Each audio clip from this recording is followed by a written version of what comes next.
Special guest to the briefing room today, pop phenoms BTS. Woohoo! While many of you may know BTS as Grammy-nominated international icons, they also play an important role as youth ambassadors, promoting a message of respect and positivity. After this briefing, they will join President Biden in a discussion about Asian inclusion, representation, and diversity, as well as addressing an anti-Asian hate crimes and discrimination. As many of you know, the President has led a historic whole-of-government approach to combat racism, xenophobia, and intolerance facing ANHPI communities. Beginning his first week in office when he issued a presidential memorandum leveraging the power of the federal government to stand against this hate. The President also signed the COVID-19 Hate Crimes Act into law, signed an executive order to reestablish the White House Initiative on Asian Americans, Native Hawaiians, and Pacific Islanders, and funded critical research to prevent and address xenophobia against AA and NHPI communities. So without further ado, I will let the band take it from here. They're gonna each speak. We have a interpreter somewhere here. There you go. Good to see you. So they'll each speak first, and then the interpreter will come back up and interpret what they just said. They're not going to take any questions. They're just going to come here and give some words, and then we'll start the briefing. Thank you. Go ahead, guys. Thank you, Karine, for your kind words.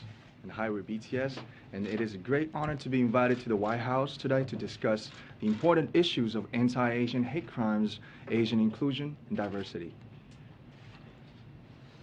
네, 오늘은 AANHPI 헤리티지 먼스의 마지막 날입니다. 저희는 AANHPI 커뮤니티와 뜻을 함께하고 기념하기 위해 오늘 백악관에 왔습니다.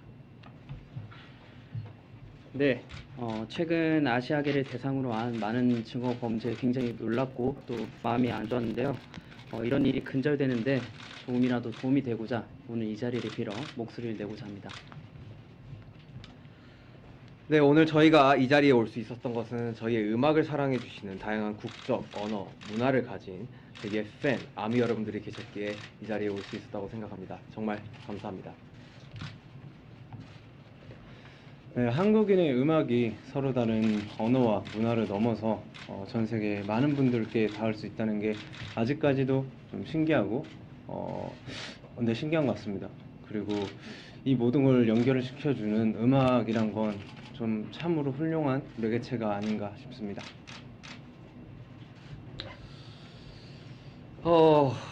나와 다르다고 그것은 잘못된 일이 아닙니다. 옳고 그름이 아닌 다름을 인정하는 것으로부터 평등은 시작된다고 생각합니다. 네, 우리는 모두의 각자의 역사를 가지고 있습니다. 오늘 한 사람 한 사람이 의미 있는 존재로서 서로 존중하고 이해하기 위한 또 한 걸음이 되기를 바랍니다.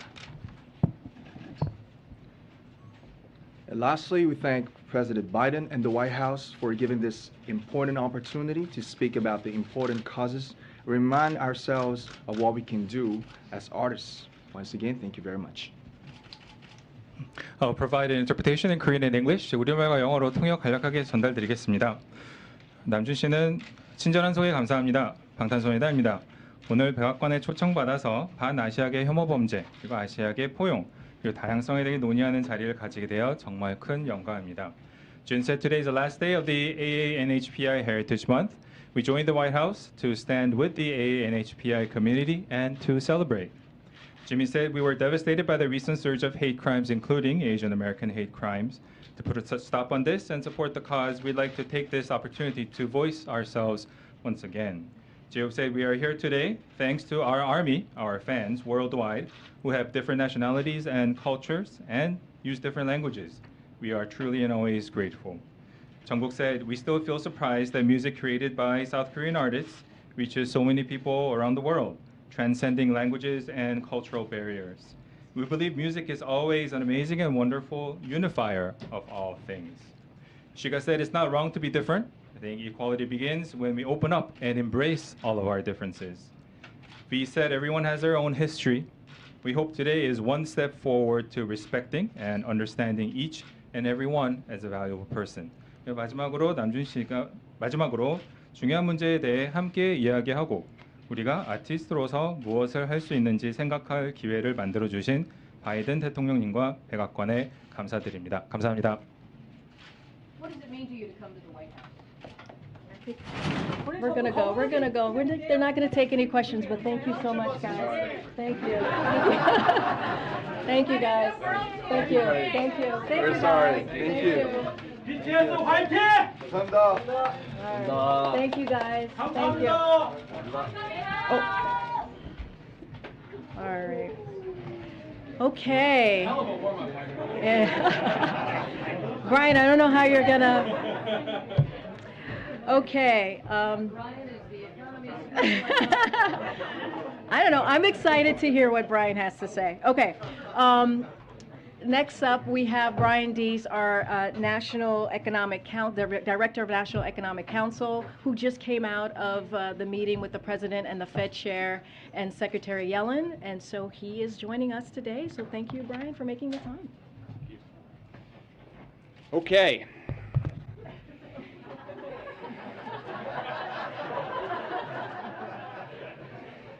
So I get to go home and tell my kids that BTS opened for me. I did not expect that when I woke up this morning. And I know that you're all here to talk about trimmed mean inflation, and you're as excited about that as you are for them. So thank you for hanging in here.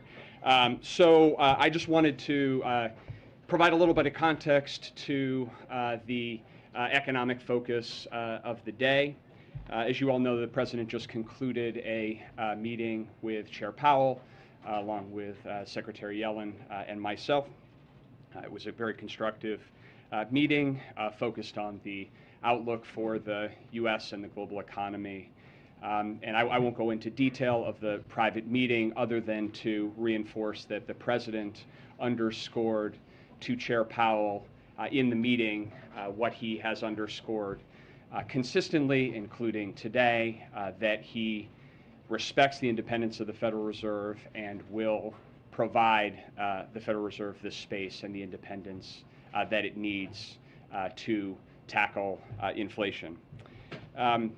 Also today, the President published a op-ed in the Wall Street Journal, and I will just give you a little bit of context for that piece and how we are thinking about economic priorities here. So 4 quick points. The first point is there is no question that the global economy right now faces a range of significant challenges. Inflation is first among them. It is a global challenge. We learned, for example, today that inflation in the euro area hit an annual rate of 8.1%. And it is a challenge that the President understands is hitting American families and creating anxiety and also economic hardship. As he said, he gets this. The second point is that as the President is making fighting inflation his top economic priority, it is really important that we recognize that we can take on inflation from a position of relative economic strength. That is true if we look in the global context. Few countries are better positioned than the United States to make this transition and navigate this transition that the President talked about today from historically strong recovery to more stable, resilient growth.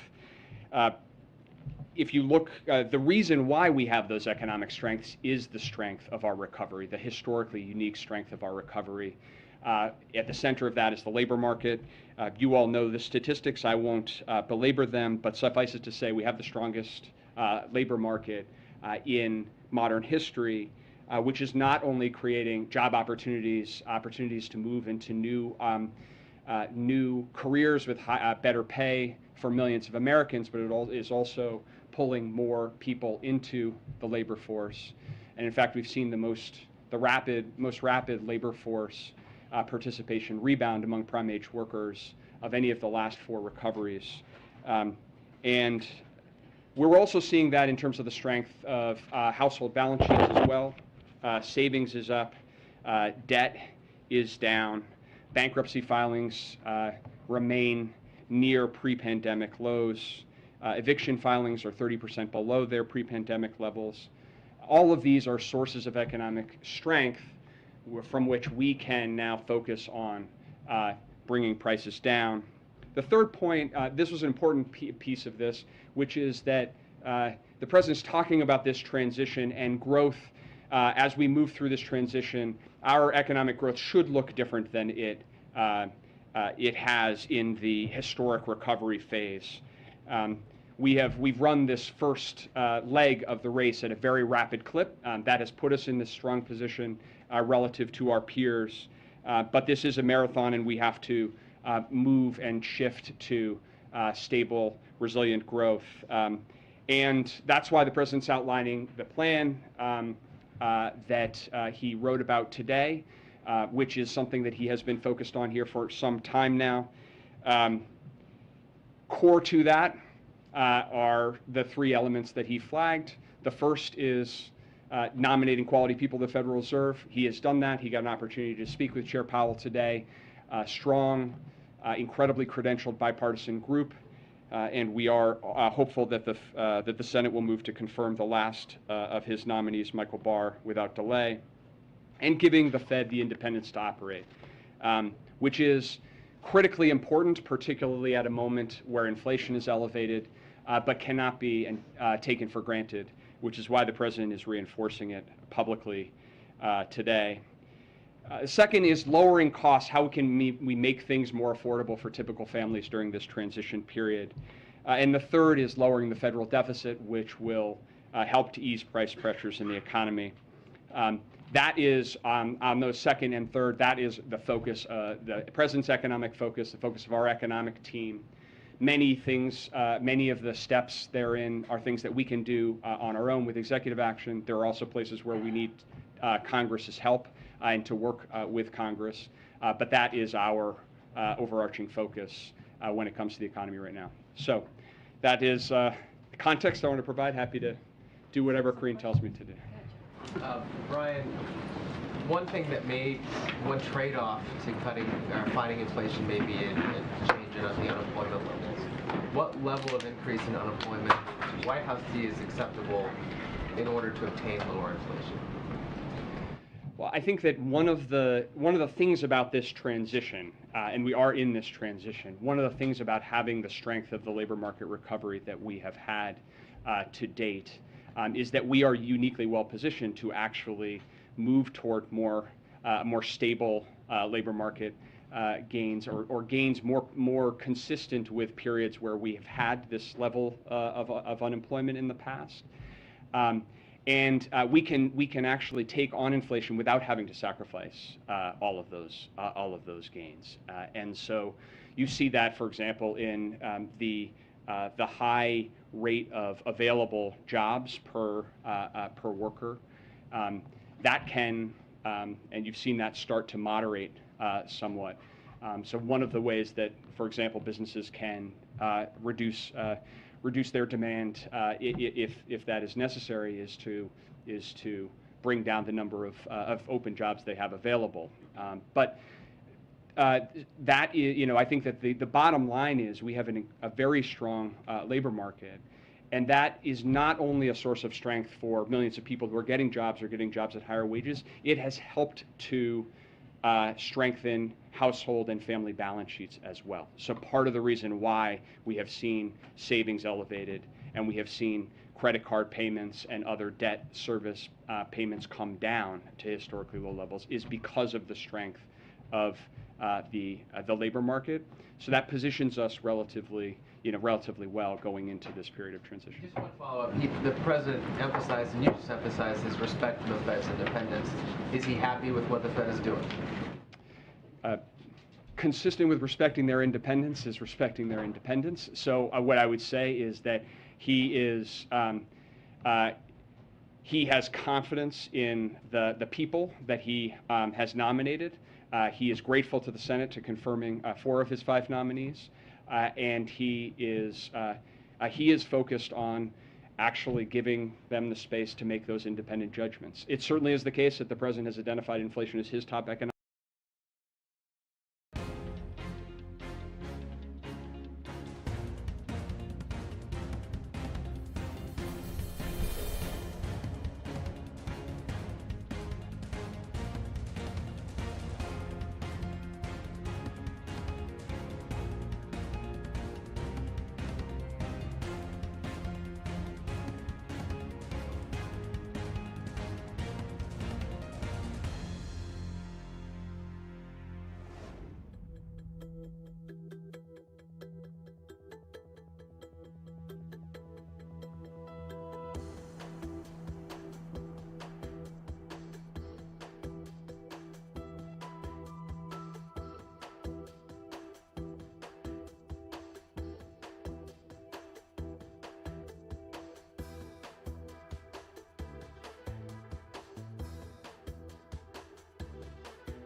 priority, and he agrees with the assessment that the team at the Federal Reserve is making, and that Chair Powell is making as well. But part of providing that independence is to stay out of the business of commenting on tactics, timing, or otherwise on the monetary policy side. So you can expect that from us going forward. Okay. A follow on that. If he's confident in the team that he's put there, is he confident that they will be able to deal with this enormous challenge, which is taming inflation and not putting the economy into a recession? Well, I think that what the president is and what we are very confident in is that we can approach this challenge and we can focus our efforts on bringing inflation down without having to sacrifice all of the economic gains that we've made, because of the unique position of strength that we are in. Because of the progress that we have made over the course of the last 15 months, we are now uniquely well positioned to do that. Does the president think that the Fed needs to revise or review its modeling and forecasting techniques, given they pretty badly misjudged that inflation was not actually transitory? That falls squarely into the category of things that we will leave to the independent judgment of the Fed. Phil in the back and then Kelly in the back. Thank you, sir. You noted that inflation remains the president's top priority. I'm wondering a little bit about the intersection of that priority and the president's plan to forgive as much as $10,000 in student debt relief for families making as much as $300,000. Some analysis says that this would cost taxpayers as much as $250 billion, and of course that money's not going to be dumped into the economy all at once. But I'm curious how you see this affecting consumer spending, because presumably some of these folks, rather than servicing their loans, might go buy a new phone or decide to buy that car or go on the vacation. So are you confident that that student debt relief program would not have a negative impact on inflation? Yes, I'd say a couple of things of that. The first is that notwithstanding some of the reporting, the president hasn't made any decision on that policy, and so I won't get ahead of any decision or any particular program or plan that has been speculated about. Broadly speaking, if you look at those who hold student debt, principally people who went to public colleges, principally people who, when they were going to college, had 2/3 of which their family income was less than $50,000 per year. and many of whom are struggling economically in a position of having to repay that debt. When you look at the question of the macroeconomic impact, I would say two things. One is it is a function of a number of those policy design parameters, including the repayment. So today there is a moratorium on repayment of student loans, and so the resumption of payments would interact with any potential debt cancellation. From a macroeconomic perspective, number one. And number two, if you look at the impact of almost any proposal, because of the point that you made, notwithstanding the cost of any proposal is the economic impact of any proposal would be across the course of years or a couple of decades, and so the impact on inflation in the near term is likely to be quite small, but. Again, because the president hasn't made any decision, and we're not talking about a specific plan, I won't speculate specifically, but I think most of the analysis suggests that the near-term impact would be pretty small. As you're putting together sort of this outreach today with the op-ed, with the message that you and other colleagues have been putting out there, is implicit in that sort of acknowledgement that you have not been telling the story of the economic picture in a way that has been satisfactory to the president? I think what this underscores is actually an ongoing commitment by the president to both train his focus on what is the most important thing for the economy and to communicate that as well. So I would point you back to the President's State of the Union, where the president said that my priority is lowering costs and lowering the deficit. And I think what this president has tried to do in every stage in this historic and unique economic recovery is to effectively communicate to the American people where we are, to give it to people straight, but also to lay out clearly his plans, his priorities in terms of what he wants to see done. And so we are now moving into a phase which is really a transition, that transition that he spoke about. And so what he has been doing for the last couple of weeks, what he will continue to do is try to help make sure that we're communicating clearly to the American people what that means and also what his plans are, and also that he is prepared to work with anybody, Democrat and Republican, to try to make progress on that, but also highlight that there are differences between his approach and others, and that's important for the American people to understand as well. What is the expectation today as you advise the president, or his expectation about how long prices will be at these high levels, 40-year levels, how long inflation will be here? Well, there is uncertainty, and I will leave the predictions to forecasters. I think you and others have seen most major forecasters out there and their projections, most projecting that we will see moderation in inflation over the course of the year. What I can say and is important with respect to, for example, the op-ed that the president wrote today, is that the president has a clear approach and priorities with respect to tackling inflation. And the more progress that we can make on that plan, the more progress that we can make in lowering costs and making things more affordable for families right now, the more progress we can make in building on the historic deficit reduction we've already seen this year, then the better off we'll be, the better positioned we'll be to actually see that moderation happen more quickly. So that's our focus. Our focus when we're thinking about policy, particularly fiscal policy, is how can we make more progress on that front, understanding that there are a lot of predictions out there. Just a couple more, John. Thanks, Brian. Chair Powell has said there are limited tools that the Fed has to deal with supply shocks, like what we saw from Russia's invasion of Ukraine, the lockdowns in China over the coronavirus. Given that limitation, do you believe the U.S. is well insulated and protected against future supply shocks that could cause prices to rise, as we've seen with gasoline? Or do you think additional action is needed with Congress in order to provide that protection? Well, I would say a couple things. The first point that I made and underscored is we do face serious global challenges right now. And the supply chain disruptions, the ongoing supply chain disruptions emanating from COVID and China most recently are significant. Likewise, the energy The implications on the energy market of Russia's invasion of Ukraine are significant and ongoing. And so absolutely, those are significant global challenges. They are affecting energy prices and food prices globally. They are affecting supply chain distribution systems globally.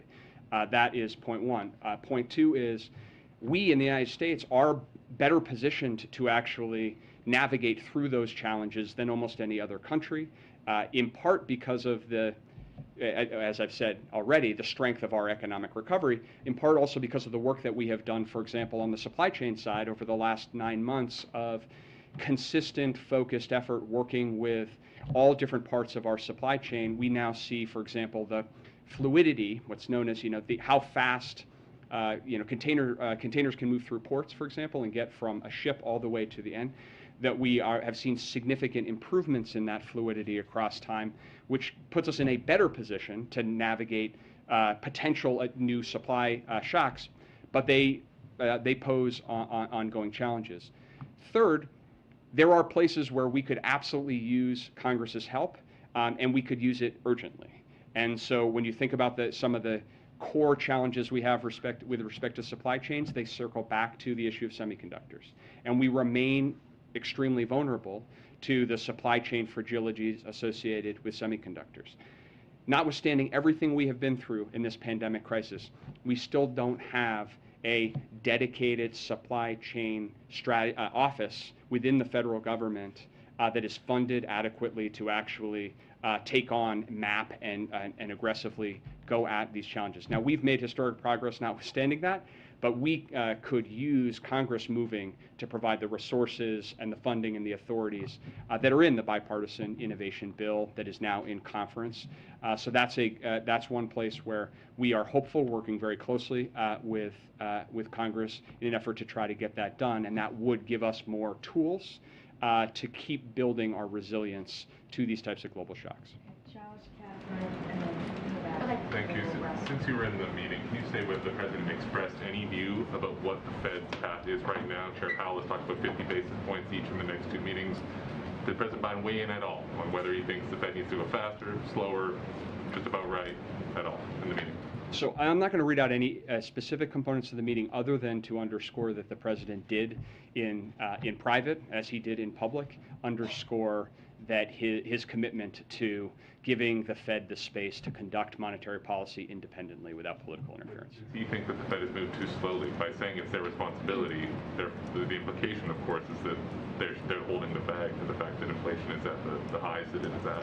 I think by saying it's their responsibility, what the president is doing is acknowledging and underscoring the pivotal role that the Fed plays institutionally, and that monetary policy plays in the process of bringing prices down. That's a core mandate that the Fed has, and that he not only respects, but is willing to underwrite that independence matters, and being insulated from political interference matters. That's not an approach that the previous president took to this issue. It has not been an approach that presidents in the past have taken, and this president has underscored and is underscoring that he will do that. And I think that that's what you should take away from his acknowledgement of the responsibility that the Fed has. Did tariff reviews come up at all, or can you give us the latest on that? There recalls, of course, that easing tariffs on imports from particular countries could be one measure that would cool inflation here in the U.S. I know it's an issue of discussion. I don't have any update to share today. Just following up on Josh's question on tariffs, is there any timing you can give us on a decision specifically on China tariffs? Nothing specific on tariffs today. I wanted to ask you about budget reconciliation. About the what? Budget reconciliation. What do you view as the right revenue to spending ratio to combat inflation? Well, I think what the president has said and is underscoring today is that we have a real opportunity to lower costs and lower the deficit. And that we can actually do those two things together in a way that will create a more competitive economic environment, and actually increase incentives for businesses to invest in the United States by pairing tax reform with measures to lower costs for families. So I'm not going to get into the specifics of the conversations around reconciliation, other than to say the president really does believe that the right approach here is to focus on measures that would lower costs and help to make things more affordable right now for families, and to lower the deficit, and that he believes that that's the right way to address inflation, and that's probably the most significant thing that Congress could do right now to actually help to accelerate the process of bringing prices down, to Kelly's point. About a year ago, you stood here at the podium along with other officials talking about inflation as transitory. Now a lot of the focus from the White House and the broader administration is on messaging, as Caitlin and Kelly pointed out earlier. Was it a mistake to use that phrasing, and do you think it gave Americans a false sense of how long these rising prices would be here for? Look, I think that this has been an uncertain and unexpected and recovery period, historic in many ways. And so I think that our focus right now is on what is the right policy to bring prices down without sacrificing all of the economic gains that we have made.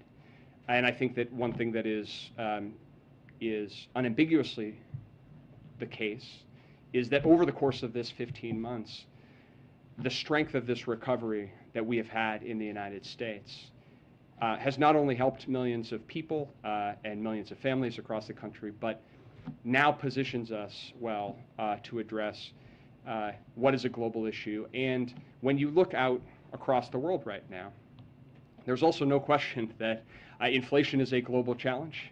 The 8.1% figure that I cited for the euro area, if you look back over the last 6 months, headline euro area inflation is 9%. And that is because we know that principally the drivers of that are the convulsions and the convulsive impact of having to shut the economy down and restart the economy, and compounded now by the supply effects that Josh asked about with respect to Putin's invasion of Ukraine. So that's our focus. That's where we're focused now. And we think that the policy choices that we make here going forward will be consequential in how quickly and effectively we can navigate through this next period. But that talks mostly about the structural factors. I guess when you talk to Americans, when you look at polling, they say their biggest concern is rising prices, which I think part of that stems from the prolonged period that we've been in. And so I'm wondering, as you focus on the messaging, have you learned lessons from that, where you discussed it as transitory, and now, 15 months later, we're still here? Look, I think that what the president has done with respect to communications has been to consistently explain to the American people where we are and where we need to go, and that continues to be the way that he approaches this issue, and very much from the perspective of what it feels like to sit around a dining room table or a kitchen table in this country, because that's his lived experience, and that's the way that he approaches these economic policy questions. And so he understands that right now the top issue on people's minds is prices at the gas station, prices at the grocery store, and he's made very clear, and he's communicating very clearly that that's his top economic priority, and that we can address this from a position of strength, and that we can make this transition to stable growth without sacrificing all of those gains, if we make the right decisions going forward. And so that's what he will continue to do. It's certainly what we'll continue to do in serving him. Brian, if I could quickly follow up. The president is communicating effectively. How do you explain and make sense of his low poll numbers? I will just say this, that the president always tasks us to focus on what are the right policy decisions and the right policy choices to try to advance an economy that has been his animating feature of what he wants to get done for years.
which is how do you build an economy from the bottom up, the middle out, where working families have more opportunities. We've made historic progress in that direction.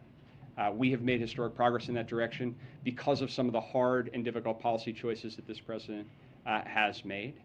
But we now have to address this issue of rising prices. The president has been focused on that for some time. We need some help in working with Congress on some of the issues that we just discussed. And I think that, if we can deliver, I think what the American people are mostly want to see is that we can actually move the ball forward and that we can actually make some progress in things that matter in their daily lives. And it's why you've seen the president so focused on things like reducing the cost of internet, building more affordable housing to reduce the cost of housing, because we get that those are practical things that are impacting people in their lives. And the more progress we can make on that front, that's what people want to see. That's what people want to see is progress, and so that's where we're going to keep our focus. Why is the president so hesitant to face us from behind the podium just like you did? Okay. Thanks, Brian. Come back soon. All right, that's all I have on for the topper. Oh, we could no. Go ahead, Josh. Why don't you kick us off here? Great. Thanks. Just 1 sec. 2 subjects. First, could you offer some clarity on what President Biden meant when he said we're not sending Ukraine rocket systems that could strike into Russia, since even short-range missiles could fly over the border if they're fired nearby? And is the White House concerned that sending a rocket system could be considered escalatory? So let me first say that those systems continue to be under consideration, so I don't have anything to preview on anything specific there. But as the president said, we won't be sending long-range rockets for use beyond the battlefield in Ukraine. But right now, I don't have anything to preview for you today. Secondly, could you update us on the status of where Mexico's president stands on going to the Summit of Americas? It's the first time we've hosted since 1994, and what does this controversy say about the U.S. relationship with Mexico? So, I don't have anything to share or anything to confirm about anyone's attendance. We don't have a final list. Once we have a final list, we'll be sharing that. Look, the president is looking forward to hosting, as you just said, the first one in a long time. It's the 9th Summit of the Americas in June, just a few days away, and values the opportunity for leader-to-leader, civil society and private sector engagement to advance our goals and find common ground. He views the summit as an important opportunity for leaders and key stakeholders to come together to address the core challenges facing the people of the hemisphere. No other part of the world impacts the security and prosperity of the United States more directly than the Western Hemisphere, and we are joined not just by geography, but also by economic ties, democratic principles, cultural connections, and familial bonds. I don't have a list to confirm or any invites or decisions that's been made. That's up to clearly the individual leaders. Hello. Hello. Happy Tuesday. I feel like it's been a long time. Just to follow up on that, has everyone who's going to be invited to the summit been invited? We're still working through some of the invites. We just don't have a final list. And we have said, once we have a final list, we'll share that. Can you elaborate on the president's promise earlier today to meet with lawmakers on new gun laws, when or how that would happen, and whether there are any preconditions on when or how he'd meet with them? So the president look, he's been calling for action for some time. What we have seen, in particular these past 2 weeks, with these mass shootings in Buffalo, and we saw the president go to Buffalo and grieve with the family there. We saw the president and the First Lady just this past Sunday go to Texas to grieve with the parents there. And it is heart-wrenching what we're experiencing. This is an epidemic, the gun violence that we're seeing across the country, and we have to do something, and we have to continue to make efforts to act, to protect our kids, to protect people going to the grocery store. The president has made this one of his priorities from the first day that he walked into this administration. inflation, and now he's calling on Congress to act. And so he is hopeful. He wants to make sure there's action. The White House, we have our White House team that is in constant communication with Congress on an array of issues, including this one, because again, this is a priority, and he wants to continue to make sure that he continues to voice his concern and what needs to be done next. Look, the president has done everything that he can from the federal government. We are looking at other executive actions that we can possibly do. This president has done more executive actions at this point than any other president, but it's not up to him alone. He cannot do this alone. This is what you heard him say to Kelly O yesterday. And so Congress needs to act so we can have federal law legislation on the books so we can stop this epidemic that we're seeing across the country. What other executive actions would be under consideration if you just said he's done everything he can do? Well, we're looking to see what else can be done, to be clear. We have done, as you've heard us say, we have done the ghost guns. The stemming of the flow of ghost guns is something that the president has done through executive action. If you look at ghost guns, they are not regulated. There's no serial number connected to them. They are the weapons of choice when it comes to terrorists and criminals.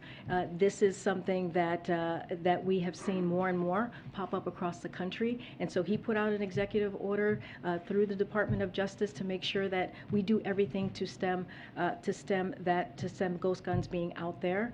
He's taken more efforts to take on gun traffickers and make sure that they are held accountable. He used the American Rescue Plan, which, by the way, no Republican voted for, to make sure that we put police officers back in the streets, who many of them lost their jobs during the COVID pandemic. And so there's $10 billion that we announced that cities have used to make sure that they are using that funding, or said they have used that funding for gun violence. These are the actions that this president has taken. And now he's calling on Congress to take action. He's calling on Congress to take a vote so that we can protect families and communities. He said nothing scheduled yet. I don't have anything more to preview. He said yesterday himself that they are looking at other options on executive actions. But again, he's done more than any president at this time. One other thing I wanted to just clarify from something he said on Friday during his address at the Naval Academy. The president was born in 1942, graduated from the University of Delaware in 1965. In his address, he said he was appointed to the Naval Academy in 1965. Was he? Was it in 1965? So I did not hear that part of the speech, so I would have to. Okay, I did. I missed. A lot of writing about it. No, I hear you. Ed. I hear you. I have not. I need to read it myself and just go back and see what you're talking about exactly. I can't speak to it right now. Okay. Thank you, Corinne. Canada is making it impossible to buy, sell, transfer, or import handguns anywhere in that country.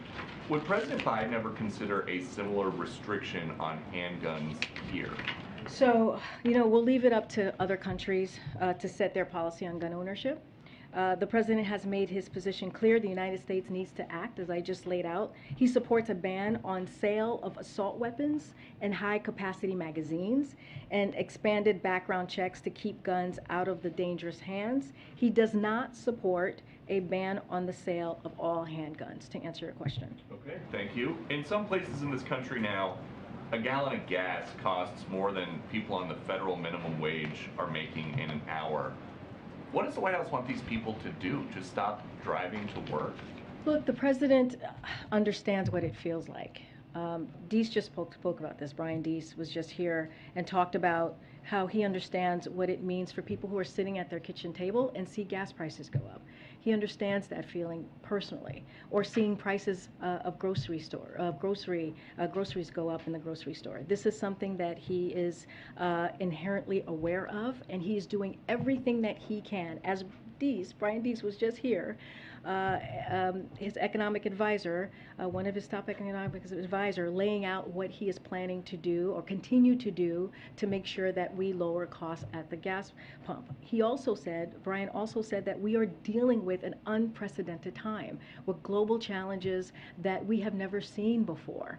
And that includes clearly the pandemic, that includes Putin's tax hike that we're seeing this past couple of months, that has had an effect on gasoline prices. $1.50 went up since Putin has amassed his troops on the border of Ukraine. These are real, global issues that has led to this moment. But the president is doing everything that he can to make sure that we address this issue. And you just mentioned Putin a few times Yep. as a reason for recent inflation. Do you guys think that any part of inflation this year is because of President Biden's spending plans, or is it all Putin's fault? Well, what I can say is we are, and Brian just spoke to this, we are at a historic place when it comes to the economy, when it comes to unemployment being at the lowest that we have seen in some time, when it comes to the president creating more jobs in his first term, his first year, than any other president, more than 8.5 million jobs.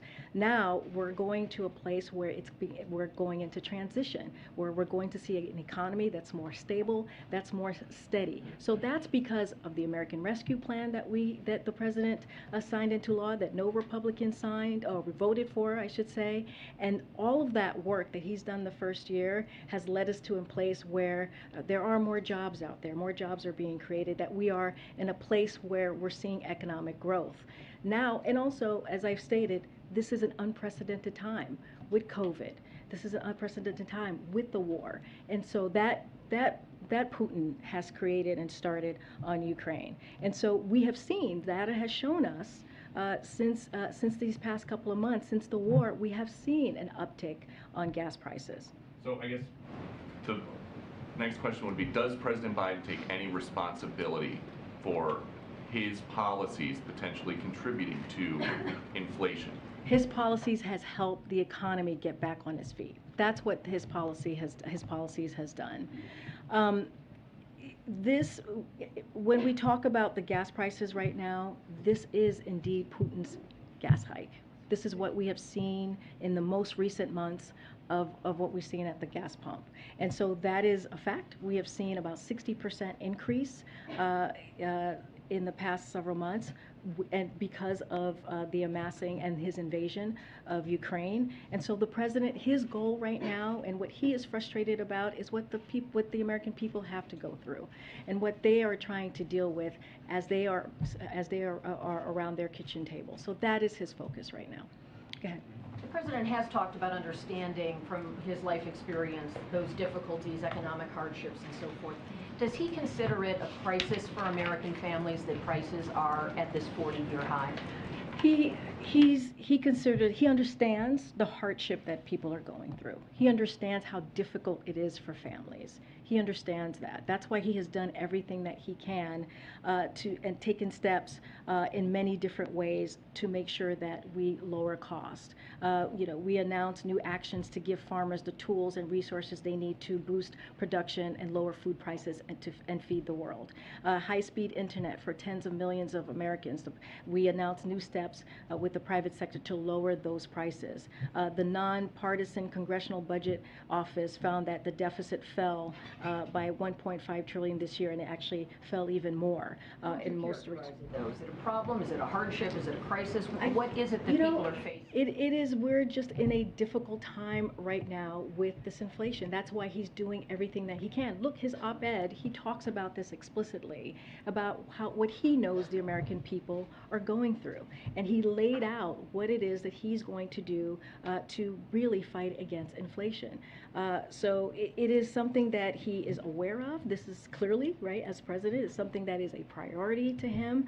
That's why he made sure that he rallied allies and partners around the world to release 1 million barrels of oil per day from the Strategic Petroleum Reserve, and that has been something that started for 6 months, in addition to an additional 60 million barrels of oil from from other country reserves. That's for gas, to help with gas. The administration has allowed E15, which uses homegrown biofuels, to be sold this summer to help as well. And also he announced administration actions to save hundreds of thousands of families hundreds of dollars per month by fixing the Affordable Care Act's family glitch. So these are the things that he is continuing to work on and make this a priority. And that's why one of the reasons he wanted the American people to hear directly from him, hence the op-ed that came out.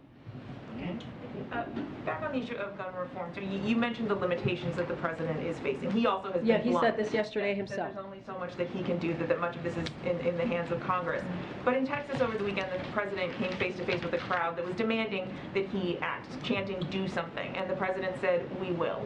Given the limitations that he is facing, how can he make that promise? What makes him so confident that this time around will be different? So, as I've said, our team is in close contact with key members of Congress on negotiations. And when the president when it's helpful, he will certainly engage. But look, what we're talking about is popular. It's something that the constituents want, right? When you think about 88% support background checks on all gun sales, just 8% oppose. When you think about 84% support a ban on firearm sales to people reported as dangerous to law enforcement, just 9% oppose. 69% of support banning high-capacity magazines, just 22% oppose. 67% oppose banning assault-style weapons, just 25% oppose. This is from a poll last week from Politico Morning Consult. Reuters had a poll as well on that same day. 84% support background checks for all firearm sales. 70%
support red flag laws. So these are things that if you think about the senators and congressional members, these are things that their own constituents support. And so what the president is going to continue to do, as he's done from the first few days that he walked into office, is to ask Congress to act. And so we're going to continue to have those conversations. He's going to do everything that he can to make that happen. We have to stop this gun violence epidemic that we're seeing. But these measures have been popular for some time. I mean, that's not new to this most recent massacre. So what is the president seeing, if anything, that makes him confident that this time will be different? I mean, we've heard him say that he thinks everyone's getting more rational about this.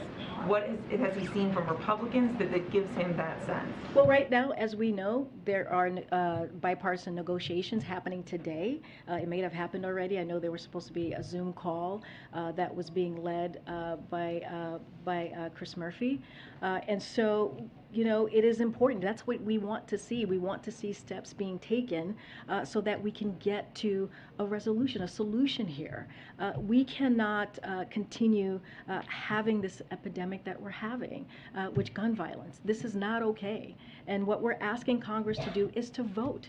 Vote again. I just said this. Vote to protect our communities. Vote to protect our children. Vote to protect our teachers. Vote to be able so that people can safely go into a grocery store and not worry about being killed. And so the president's going to continue to speak to this. He's going to continue to use, you know, the platform that he has. But again, he has done more on executive action in his first year than any other president has, in particular at this point. How would you gauge his level of confidence that vote is actually going to happen? Look, we're going to continue to try. I cannot, you know, I can't speak to how people are feeling in Congress. That's something that they have to answer, or where they are with the process. What we're going to do is do our job from here and having those conversations. As I mentioned, his team is talking to folks on the other side about negotiations, and we're going to continue to call for action. Can we come back to the back? I'm right here. Thank you so much. I have a BTS question and also a Taiwan question. A BTS? Yeah, Okay. first of all, they've been here for a few hours, just wondering if they're filming a music video on site or anything Oh. like that. And also any substantive policy recommendations to the president about combating discrimination and hate crime. Well, right after they were here, they did go to meet with the president. Clearly, I don't know what conversation was had. Usually we try to keep those private conversation private. You heard from them directly about how important it was for them to use their platform to be here to talk about issues that matter to them, in particular the anti-Asian hate that we have seen across this country these past few years. And so this was an important moment for them. I spoke to them before they came out. They were thrilled to come out and make sure that you heard directly from them why they were here. I don't have much more to share. As you know, they're having a meeting right now with the president. So moving on to Taiwan, Senator Duckworth is in Taiwan today, and China has sent 30 overflights to Taiwan. Is this seen as a threatening move? And can you just illuminate, you know, what Senator Duckworth is doing over there, what the point of this mission is? Yeah, I cannot speak for Senator Duckworth. You would have to reach out to her office. I don't have anything to say on why she's there. Something you see as threatening? It's something that we're monitoring. I don't have any comment on that at this time, but clearly these are things that we keep an eye on. Can I ask you a question from the back? Thank you so much. The president said yesterday that he believes Senator McConnell is a rational Republican. Senator McConnell said today that the group of lawmakers that are talking about guns in the wake of Uvalde are talking about the problem, which is, quote, mental illness and school safety. Does the president agree that that's the problem here? So, look, when the president said that, he believes that there are some rational Republicans in the Senate who can come together and work on a bipartisan bill. Mitch McConnell is one of those folks. He does not believe, and we've talked about this. He's talked about this. You know, we are the only country that is dealing with gun violence at the rate that we're dealing, and other countries have mental health issues. So what's the problem here? And so the problem is with guns and not having legislation to really deal with an issue that is a pandemic here in this country. And so you know, that is not his focus, obviously. And when it comes to schools, and I don't know what he said specifically about schools. I know there's been conversation about hardening schools. That is not something that he believes in. He believes that we should be able to give teachers the resources to be able to do the job that they're meant to do at schools. And this is something that he's been focusing on since he was a vice president. So those are two things that he does not agree on. But look, he thinks there's a way to potentially come for senators to come together and Congress to come together. They need to act, and that's what he's going to continue to call for. Even though he disagrees with the top Republican in the Senate on what the problem is here. I mean, Look, I think that what the president is going to continue to do is call for Congress to take action, is to call for Congress to move forward and deal with this epidemic that we're seeing across this country. And so he's going to leave it up to Congress to do that. He's going to step in when needed. But again, our office here is in regular contact on negotiations. And you just said that the president will get engaged with Congress on these talks when he believes it's helpful. Does he believe it's helpful right now for him to be involved directly in these negotiations? When the time comes, he will get involved. He spoke to this yesterday. What we're going to continue to do is call on Congress to act. And again, our offices here, our different departments here are in constant communications and with the negotiation process that's happening. Can you confirm that the President's Chief of Staff, Ron Clay, is leaving his position after the midterms? Can you confirm that? No. Can I ask you a second question? No. Go ahead. Green, a follow-up on the long-range rockets question. Does the United States not want Ukraine to launch attacks into Russian territory, despite the fact that Russia is obviously launching attacks on it? I mean, the president spoke to this yesterday. I don't have anything more to add. First of all, we don't have, it's under consideration. I don't have anything more to say to that. But again, we won't be sending long-range rockets for use beyond the battlefield in Ukraine. So the president answered that yesterday. Switching gears to gun control and to the meeting with the New Zealand Prime Minister today, the president mentioned what New Zealand has done on this issue. What does he think, or what does the White House think the United States can learn from New Zealand on guns? Look, I think they had a very good meeting. They clearly spoke about gun reform. In the meeting, he actually wanted to talk more about what the New Zealand Prime Minister has done on gun reform in her country, and so he wanted to hear more about that.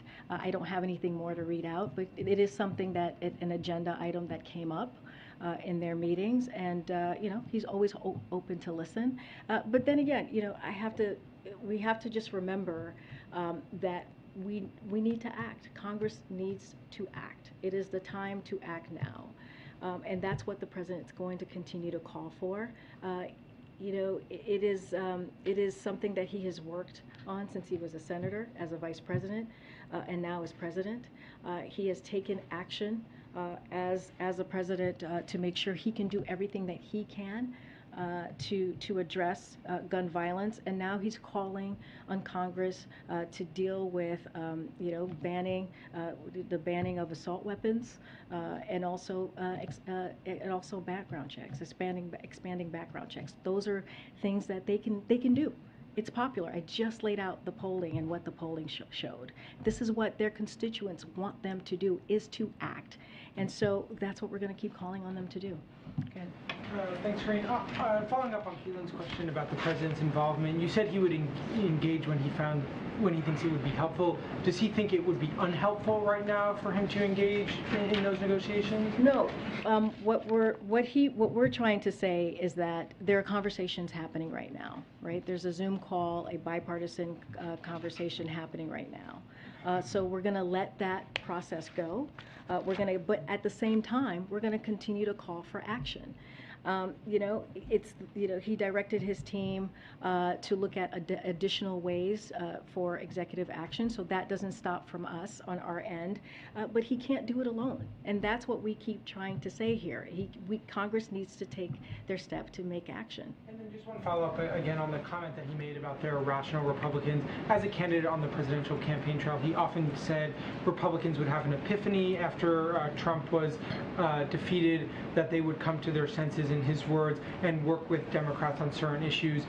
Many Democrats that you talk to say that that is an outdated view of the modern Senate, that the partisanship has increased significantly. Does he still believe that there are 10 Republican senators willing to vote on some measure of gun reform?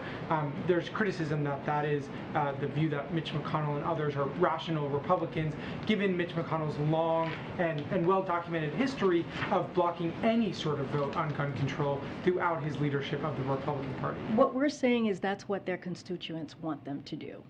That is what, regardless if you're a Republican or Independent or Democrat, you have a bipartisan opinion out there from constituencies, from American families, from the American public that wants Congress to act. 90% of gun owners support universal background checks. That's 90%. 84% of Republicans and 80% of NRA members support background checks. That's what we know. That's what the data shows us. That's what we need to do, is for them to act so that we can make sure that our communities are protected, that we save our communities, that our children are not going to school feeling unsafe. So that's what we need to make sure. What does the president think the reason is that Republicans are not voting for some of these bills? If you're saying they're widely popular, where does the president believe the disconnect is between the Republican leaders? That's for them to answer. They have to answer to their constituents. I just laid out what their constituents wants to see. That's for them to answer. That's a question that they need to go to their constituents and answer why they haven't moved forward on common sense gun violence reform. That's what we're asking for. Yeah. This is a question I was hoping to get to Brian Dees, but I'm hoping you can help us understand as well. Earlier today, Larry Summers told the Washington Post essentially that a soft landing seems, in his views, particularly unlikely. And we heard Brian suggest, I think, a rather rosy picture of being able to move out of this inflationary period. I guess I want to understand from you all, what makes you so confident that a soft landing is possible, and should we be anticipating as a public that there will be a rocky economic period coming forward? I mean, I guess I just want to understand what makes you all think. Look, and this is what Brian Dees said up here, and I think he would say the same thing to this question, is that we are doing everything that we can to deal with what the American public is currently have in front of them, right? With these high gas prices and inflation, and we are taking every step that we can, taking this very seriously to make sure that we bring down inflation and we deal with inflation in a way that the American public feels this. And we feel that if we are able to do that, continue with the 4 steps that the president talked about in his op-ed today, that we will get to a place where the prices can come down and we can deal with inflation in a real way. And so I guess, the outlook, though, is that a recession, when you look at inflation historically at this level, a recession is naturally followed, he would say, within 2 years. And so why would this time be any different? Well, as we have said, we're dealing with a transition, right? We're dealing with an economy that has really bounced back. More than 8.5 million jobs have been created. We've seen unemployment go down, and now we're in the transition period where we're going to be in a place where it's more stable and more steady. And so that is our focus. That's where we are currently, and that's where we're going to be moving forward to. Final question. I'll take one question. Yeah, thank you. The gunman suspects in both Buffalo and Texas were 18 years old. Would the president's support or be open to raising the minimum age for purchasing a gun to 21 years old? This is something that Congressman Kinzinger, a Republican, said would be a no-brainer on Sunday. And so it seems like something that would have maybe out of the gate some bipartisan support.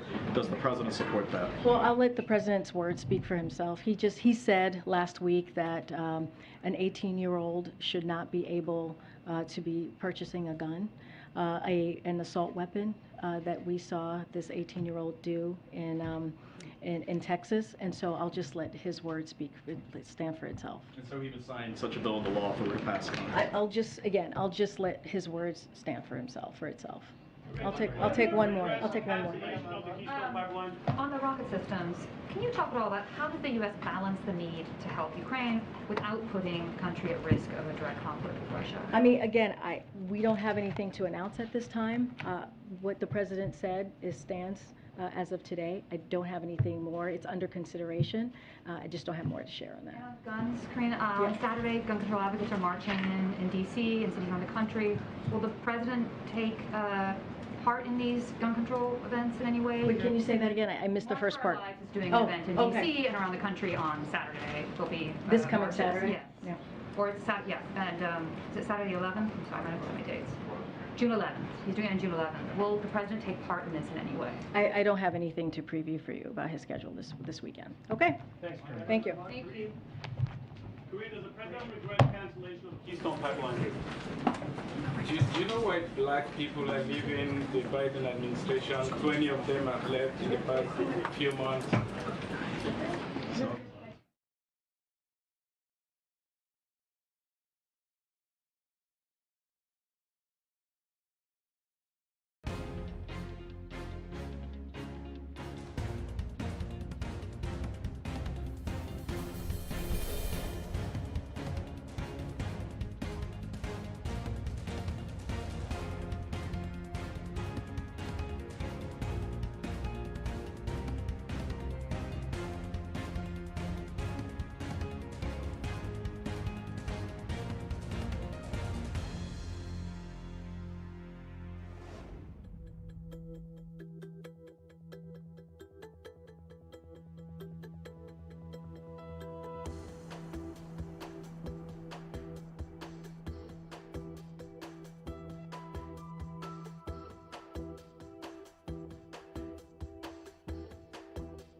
And joining us here on Live Now from Fox is Stephen Gutowski, founding editor of The Reload. And Stephen, thanks so much for being with us. It's been now a week since the mass shooting there at Robb Elementary in Uvalde, Texas.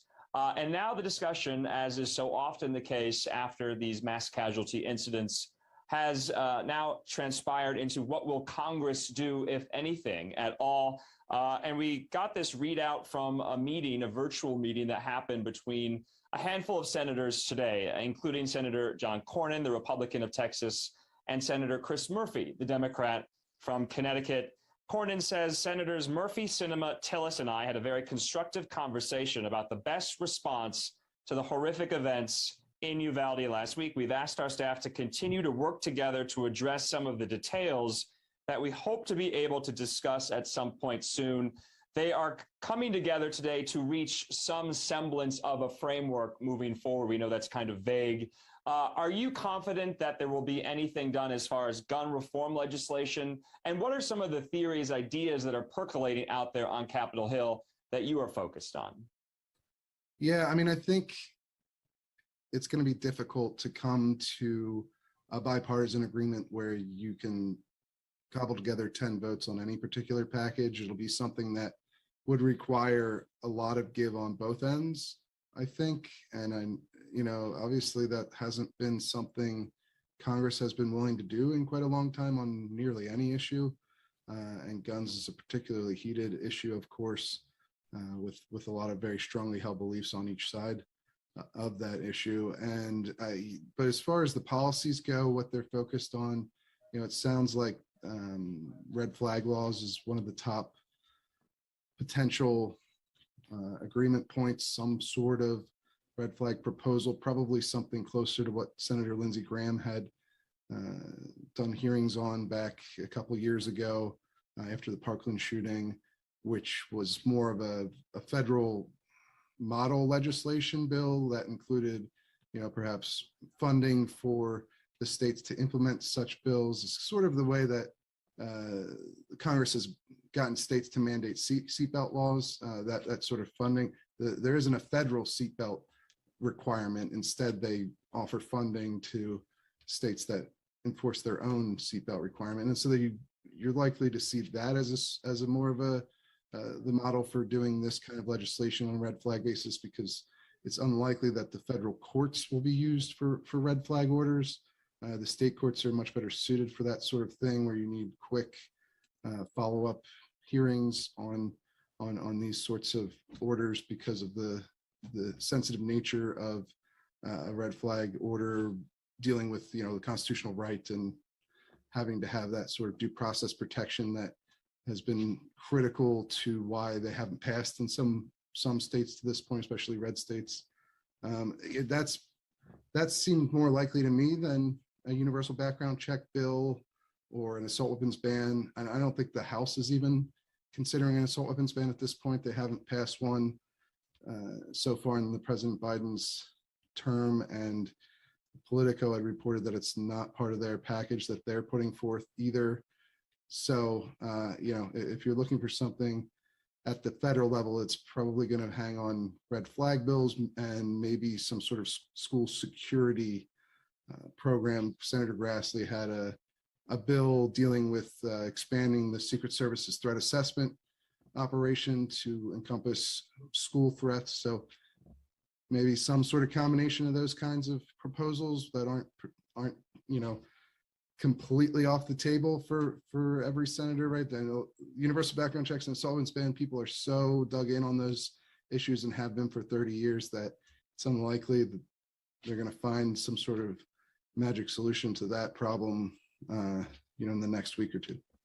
So today we heard from Speaker Pelosi on the gun bills up in the House for next week. She says, we're filing our bill on gun violence and we just have to have background checks, raise the age, store them properly. She says background checks would save the most lives, but she says there are other things we can do to reduce the access. Senator Mitch McConnell on guns today, he was highlighting the virtual meeting between Senators Murphy and Cornyn today.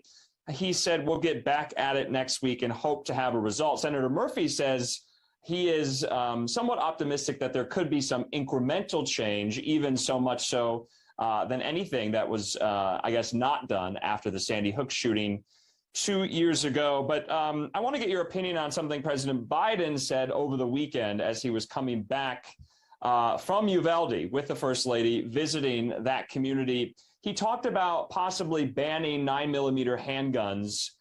Where do you think that came from, and would that help, and how would you even do that? Yeah, often the president will speak off the cuff and say things that perhaps are not actual policy proposals that his administration is willing to put forth, but something that he personally believes. That seems to be how the White House often handles these kinds of things, because there isn't a proposal from the White House to ban 9mm handguns. I mean, that would encompass most handguns in the United States. And of the policies out there for gun control, that banning handguns is the least popular. I believe there's something like maybe 17 to 18% of Americans believe in a ban on handgun ownership, which is obviously vastly different from things like universal background checks or even assault weapons bans. But, obviously it's probably not something the administration is going to actually make a push for, even though that it clearly seems to be something the president personally believes in. Okay. And I think it would be difficult to actually implement something like that because it goes directly against what the Supreme Court has actually ruled in Heller, which was about Washington, D.C.'s total ban on handgun ownership. The court said that doesn't work with the Second Amendment. So that kind of policy is going nowhere for sure. Okay, and then finding common ground is very hard, obviously. Democrats would need 10 Republican senators to buy into, like you said, any type of reform proposal, but also about, like you had mentioned, school security, school safety, putting more resource officers in schools, making sure doors are locked, and the like. Do you think that's going to be an element of this? And I also want to get your opinion as well about raising the age to buy certain firearms from 18 to 21. That seems to be talked about quite a lot in the past week. Yeah, I think that school hardening would have to be part of a federal deal if there's going to be one, because that is the primary policy response that Republicans believe in for these sorts of school shootings. Of course, now Democrats largely view that as distraction or an excuse not to go for gun control. So a lot of them are skeptical about doing policies like that, even if it's fairly popular concept out there that schools should be more secured than they currently are. So that's just how the political debate breaks down there. But you would certainly have to see something like that in any sort of compromise package, I would imagine, that went along with a red flag bill, or obviously there has been talk of raising the age to buy AR-15s and similar firearms, what people call assault weapons, from 18 to 21, because the handgun purchase age in the United States at the federal level is 21 years old. You've seen a couple of states, there's 8 states that have the 21-year age limit for purchasing AR-15s and similar firearms. California and Florida is one of them. Again, after Sandy Hook, they passed that reform, that restriction. Those have been challenged in court, and in fact, California's ban was actually just struck down by a federal court in the Ninth Circuit by a panel of judges there. So it's obviously legally controversial and probably not something that you're going to see pass in the Senate. I think gun bans are probably are too far of a reach with a 50-50 Senate. Anything that even an age restricted one, there's some possibility you could see Texas do it itself. Like I said, Florida did it after Parkland. There's fairly similar states in terms of the political makeup, although Texas hasn't. Texas leaders, Governor Abbott has not indicated that he's considering something like that to this point. So it doesn't appear to be something on the table right now, but it's certainly a possibility given what Florida did. So, but I think the federal level, it's not likely to make it into a package unless it's some very, very expansive package that includes a lot of different things. Which of course, yeah, and lawmakers are still very far away from any type of really tangible ideas, tangible agreements. But what do you make of the conversation, the debate? You followed the aftermath of so many mass shootings as well, and it leads to the debate, especially on the right, where the worries go about confiscation. That's kind of the extreme level altogether. And then on the left, of course, you hear the discourse about banning certain classes and types of firearms outright and altogether. Are you still seeing it kind of fracture on those fault lines, or have you seen some accommodations on both sides? Because these sides are very, very dug in. We know that. Yeah, I mean, look, when you have a shooting of this severity, when it involves elementary school children, that puts a lot of pressure on politicians to do something. As much as of a cliche as that's become, it is true. There's a lot of political pressure to address the problem. People don't want to feel like nothing is being done to respond to this horrible attack. Now, the big problem, as you just pointed out there, is the idea over what to do. They're very different depending on which side of the aisle you fall on. Democrats and liberals generally want more gun restrictions, including gun bans, and Republicans and conservatives want more school security, and in fact, including arming more people inside of the school, whether it's school resource officers or teachers. So those two solutions are very far apart, of course, and it's very difficult to find that common ground. And so that's often why you get a lot of policies that don't necessarily directly relate to the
shooting, universal background checks get brought up a lot because they poll very well, not necessarily because they would have prevented either one of these shootings. They wouldn't have, because both of these, in Buffalo and Texas, both of these shooters passed background checks. Red flag laws, it's a little more of a possibility that it could have prevented either one of these shootings, but of course they have that policy in New York and it wasn't employed. So there's just never going to be one simple policy solution that you can flip a switch and solve all of the issues. And given the nature of our politics being so polarized these days on practically every issue, and this one being very, very much at the core of a lot of people's beliefs on either side, it's just very hard to get to something. But the only reason I would say it's possible is because of the nature of this attack and the victims and how much political pressure that brings to find some sort of solution. Stephen, you've been very outspoken on Twitter, particularly about the inadequate response from law enforcement to the school and to, breach the classroom as the shooting was taking place. We know that officers had classified it as a barricade situation and not an active shooter situation. We're getting new information in the last few minutes, this by the Associated Press, from Texas authorities that now say that that door that we were told was propped open by a teacher was not in fact propped open, but closed and left unlocked. So that kind of angle of all of this as far as the kind of course of events and the timeline has changed several times, has changed dramatically. These are just kind of more chinks in the armor of this failure of a response. What do you make of it? Yeah, I mean, boy, it's something where when I think about the law enforcement response here and the decisions that were made, it makes me very angry, to be very frank with you. I've done active shooter training on several occasions, including with a group called Faster Colorado that trains teachers with law enforcement who have responded to school shootings on how to deal with them and how to deal with active shooter situations inside schools. And the response here was just horrendous. It's the exact opposite of everything that you're taught when you go through active shooter training. You are supposed to go and immediately confront the shooter as soon as you can. That's the number one priority in every active shooter training since Columbine. It's not a new concept, and it's one that this law enforcement agency was taught.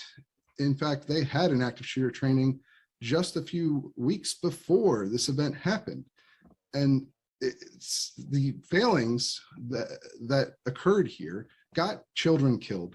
They just did. And it's horrendous. And the fact that the local police department may no longer be cooperating with the investigation into why these failures were made is a scandal in and of itself, in my opinion. People need to be held accountable for the decisions that were made here. I do not understand, and I will never understand, why it was decided that they should allow that shooter free reign inside of that classroom for upwards of an hour. It's inexplicable. There's no excuse. Even if you determine that it was a barricaded situation and he was done shooting, you're effectively committing those children who were bleeding to a death sentence by not intervening immediately. It's unthinkable. I literally cannot fathom how these decisions were made. And it's something that now we need to go through and thoroughly investigate what happened, who made what calls, and how they should be held responsible afterwards. This is such a serious and unbelievable breach of public trust that it's difficult to imagine an outcome that's going to fully restore it. Yeah. So we know the Department of Justice is now investigating the law enforcement response at the request of the Uvalde, Texas mayor. And we also know, and I want to get your opinion on this and get you to respond. Now more of the fact pattern is still changing. The story is still changing now a week later. What does that do, though, to the credibility of the Texas Rangers who are providing this information on Friday at their press conference? They say they are just worried about the facts and they want to get the facts straight. But we have seen time and time again over the last week, these particular kind of bites of the story have changed sometimes 3 or 4 times. Do you think the community of Uvalde can have trust in their law enforcement to give them the accurate information going forward? Man, certainly as these situations happen, you can get initial reports that don't turn out to be fully accurate. As everyone knows who works in media or has ever watched media coverage of an unfolding breaking news event. But the way that this story has changed multiple times in extremely significant details is very, very concerning, and it certainly undermines public trust in what the law enforcement officials in Texas are saying, and it's going to be difficult to rebuild that. I don't know how you do. This is got to be the most serious possible situation that you could come up with, and if the police in Texas can't give us straightforward answers on what happened and why within a reasonable amount of time, then they deserve to be questioned vigorously, and the community is rightful in being outraged about it. Yeah. Stephen, you just got back from Houston, where you were reporting for The Reload, of course, the NRA's annual meeting there over the long holiday weekend. I just wanted your thoughts. Was this on the top of mind for a lot of the attendees for the annual meeting? We heard President Biden's address the night the shooting took place, where he essentially went after, and he said it by name, the powerful gun lobby. Of course, the NRA is the very most powerful gun lobby. Was it on the top of mind for many attendees? We know Texas Governor Greg Abbott did not show up in person. He had kind of a pre-recorded speech that was aired, that was played. But how much of Uvalde was in the atmosphere at the NRA's meeting? Well, certainly there were moments of silence, and there were prayers offered for the victims of the attack during the event, and I'm sure it was on the mind of every attendee there. However, the event overall felt more similar to a normal annual meeting. This is an event where people come to see the latest firearms that are on the market, to hear from their political leaders inside of the NRA or the Republican Party, and oftentimes during speeches about what's going on with gun rights, which they care deeply about. And so certainly there were moments where the shooting was top of mind or center of the attention, but it wasn't, of course, the continual focus of the event, because it's the kind of event it is, that it's a convention. It would be difficult to have the shooting be the entire focus of it, to be fair to the attendees. But yeah, that was the atmosphere. I felt it was very similar to previous annual meetings, and most of the time, except for the attendance was way down. Although, to be fair, there were protests, of course, but there are protests at most of these annual meetings, so that wasn't necessarily different. And I would say that the protest size actually wasn't any bigger than, at least not much bigger than previous years where there have been protests at the annual meeting. So I guess at the end of the day, most Americans weren't eager to go out to that event on one side or the other. Okay.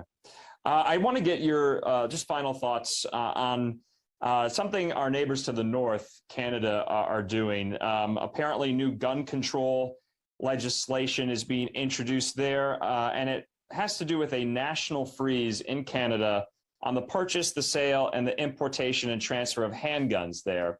This has the full backing of Prime Minister Justin Trudeau. Is this because there is, a rise in, homicides or similar violence in Canada, or do you think this is in direct response to the violence that we're seeing in the United States? Not that, another country would base their laws on something we are doing, but where do you think this is coming from in Canada? Well, Trudeau himself said it was a direct response to the shooting in Uvalde. So, obviously he also discussed the rising crime rate in Canada as well. It's something we've also seen here in America, and that which is where handguns are utilized more often in sort of your criminal acts of violence, both in Canada and the United States. So certainly it's probably a mix of the two, but I don't think it's a coincidence that he announced his plan to introduce that legislation in the immediate aftermath of one of the worst school shootings in North American history. Obviously, it comes on the heels of his previous legislation to ban AR-15s and confiscate them from people who already own them in Canada. So, and I mean, this proposal is to ban the sale, new sales, and allow current owners to keep their firearms. But given that he quite literally just issued a confiscation order for people who had legally owned AR-15s up to 2 years ago, I don't know how much Canadian gun owners can trust that declaration at this point. Of course, we saw just earlier today the New Zealand Prime Minister Jacinda Ardern visiting the White House, speaking with President Biden. And of course, we know the horrible tragedy that happened at the mosque in Christchurch back in 2019 that left more than 50 people dead. New Zealand took very swift gun control measures and gun confiscation measures, frankly, after that shooting, initializing a law that went into effect very rapidly. And so you're hearing that a lot in relation to this meeting that was happening today. Does that have any purchase? I think that mainly the effect of both the Canadian ban and President Biden meeting with the New Zealand Prime Minister, who instituted her own gun confiscation effort, is going to be on American domestic politics and making it more difficult to pass any sort of gun restrictions here, because one of the major sticking points for gun rights activists and Republican lawmakers is the fact that they don't believe that gun control activists want to stop at universal background checks or red flag laws or any of these other proposals, and it makes them less inclined to cooperate or compromise, because they believe that the true goal is to institute a gun confiscation program like what Canada and New Zealand have done. And I mean, honestly, the president meeting with somebody who's put that policy in place is going to do very little to disabuse people from that notion, right? And the fact that Canada is instituting or wants to institute a handgun ban hasn't drawn any sort of criticism from American gun control advocates. Perhaps gives gun rights advocates a feeling of vindication in that they believe that that's what they want to do here. I mean, Somewhat of a that's how telltale it sign. complicates it. Yeah. Stephen Gutowski, as always, we appreciate your time, and we'll talk to you again on this topic. Thank you.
welcome to the ABI Council Roundtable. Thank you so much.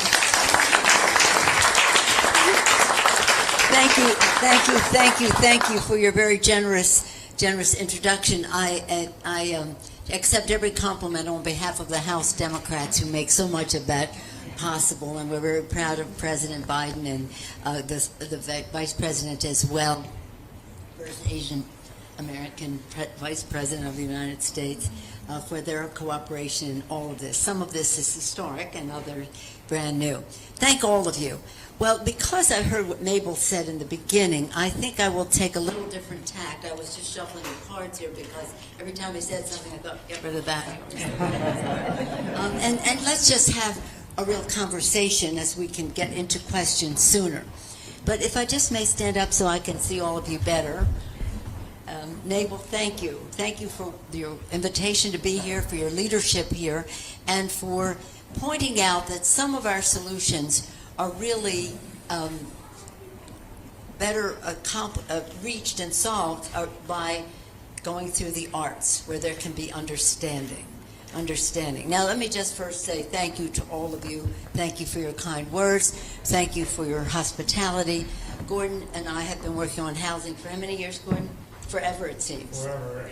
And Annie, with self-help for the elderly, we go way back, right, Annie?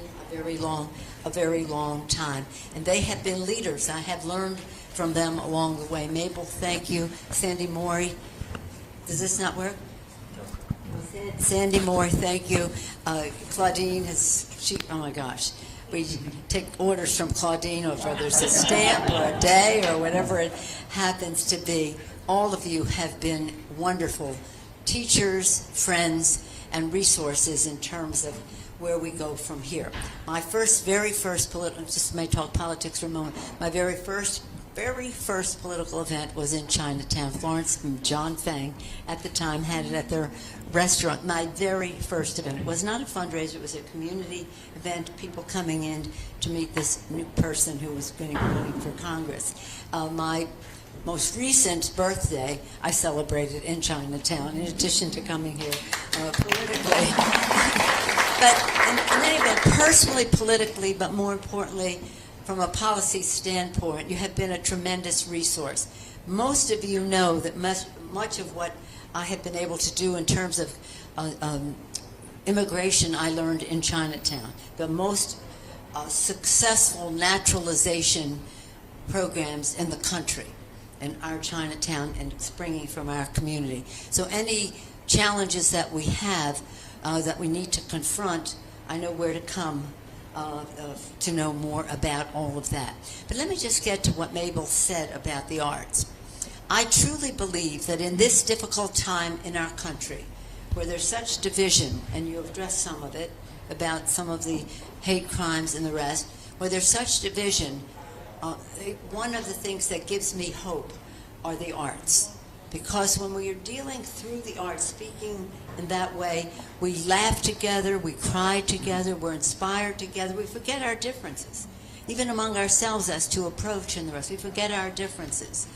And this is really important because as we come out of Memorial Weekend, and we were all quoting at Presidio yesterday, President Lincoln talked about unifying, bringing people together, and he said, we do that, we strengthen that union by the better angels of our nature. Better angels of our nature are what, Mabel, you were talking about. So this is just remarkable because it frames the coming together that we've had year in and year out. Yes, but in smaller groups on different subject matter, et cetera, even in between those annual meetings. But to take it to a place through the arts where people can really understand there are solutions. That's why we want to have the Smithsonian Institution recognize the role of the Asian Pacific American community. That's historic, and there are actual bills and things we all talk about, but we do have the, shall we say, artistic presentation of it. I'm happy to say that on Tuesday, 1 week from today in Washington, we will have the enrollment ceremony for Grace Meng's bill to send it on to the president to be signed. in terms of a step toward getting that museum at the Smithsonian. So I just wanted to take it to the place that you brought us to begin with gratitude for your recognition of so many of these things, but many of them would not have happened without the intellectual resource the community has always been. I come here to hear what your current and more recent concerns are, or confirming others that have been there. And there's so many things to talk about that I thought probably the best thing to do was for us to more quickly get to questions so that the priorities of the discussion are your priorities. But listening to the different organizations, some of which I've worked with for decades, others new, all very exciting. I'll just close by saying this, or did I say I was going to close already? Well, let's just close another time. I might mean it this time. And that is to say, just what I said before, it's a difficult time out there. I don't know what the motivation is for some people, but the fact is their own insecurities make them concerned about newcomers to our country, people who are different from them.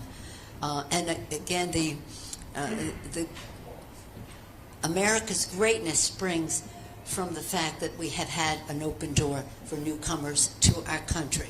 And every family that has come here, some of them 200 years ago, some of them 2 months ago, every newcomer comes to America with their optimism. Imagine the courage, the hope for a better future for their families. Those optimism, hope, courage, those are American traits. And every newcomer who comes with those traits makes America more American. So even Ronald Reagan said if we were to close the door, America would lose its prestigious place in the world. Even Ronald Reagan. You have to read his last speech as President of the United States. It would give you great warmth. Ronald Reagan, I'm quoting now two Republican presidents, Abraham Lincoln and Ronald Reagan. So why don't we just get on with the questions? I know that we focused on healthcare issues, housing, economic opportunity, immigration, violence, the arts, so many things. Why don't we just see how you prioritize questions? Again, thank you for the opportunity to be here, but also thank you for your leadership, each and every one of you, for what you do. With that, questions? Thank you. Thank you.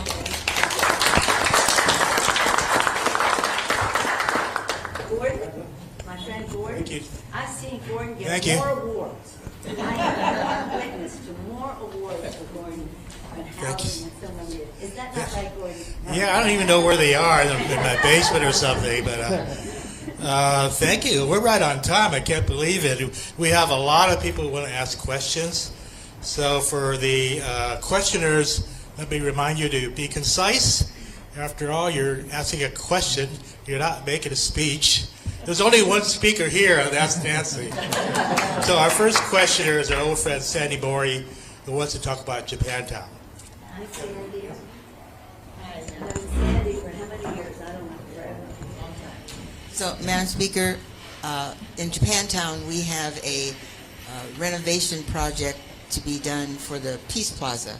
It's a $25 million commitment from the city. This is part of a bond, an overall city bond that was passed by the voters a couple years ago.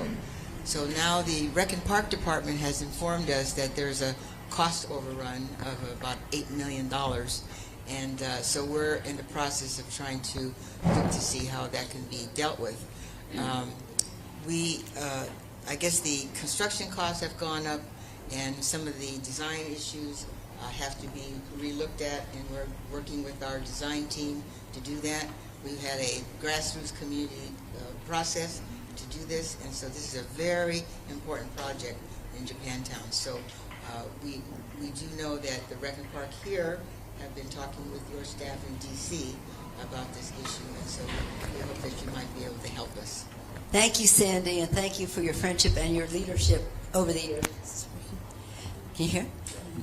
Let me just say, and thank you for your question. Of course, Japantown is a source of great pride to us in San Francisco. It's cultural, it's commercial, it's entertaining, it's the arts, it's so many things, and to have it restored or renovated is important.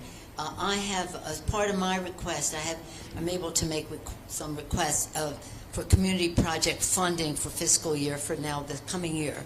It's for the budget of next year, but it's in the bill this year. I have requested $4 million to renovate Japantown Peace Plaza. $4 million. And this is what it's for. Waterproofing, install new paving, planting, lighting, and seating, making the space more versatile and community-centric. I'm very proud to support this effort. Thank you. I have to be very specific about this. Thanks for your question, Sandy. Thank you, Nancy. Our next speaker or questioner is Annie Chung from Self-Help for the Elderly, and she wants to talk about President's budget. Thank you, Gordon. And Nancy, the question on immigration, everyone really is a long time ago. But in San Francisco, there's around about 100,000 legal permanent residents that are still not U.S. citizens. So I thought about the plan that you saw and self-help.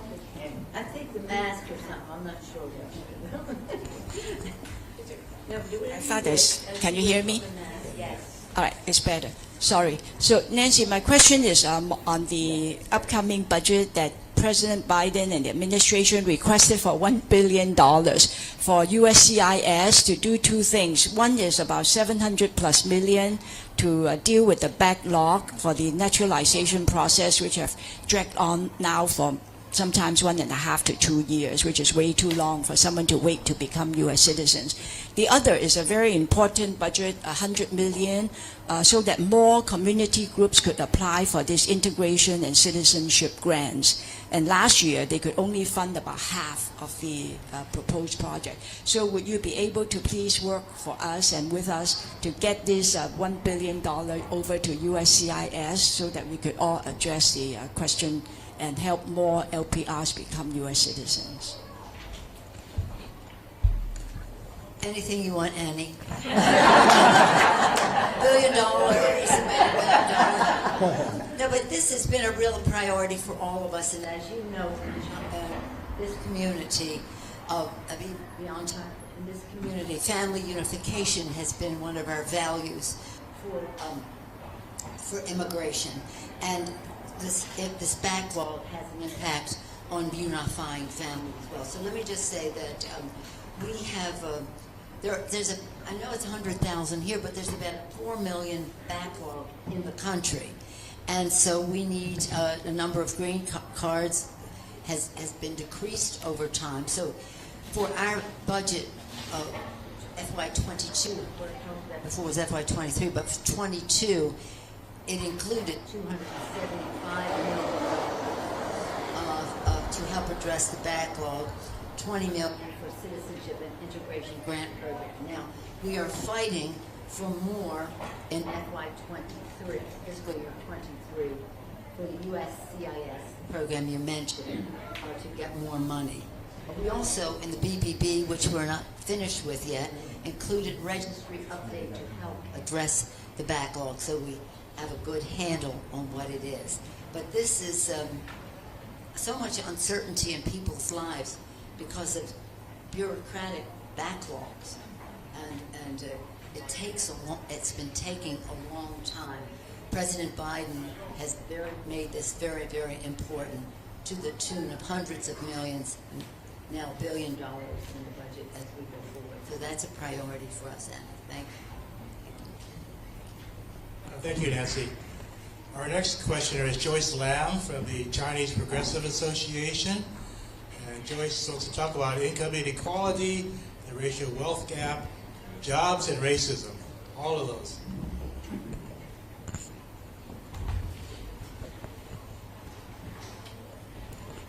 Thank you, Gordon, and good afternoon, Speaker.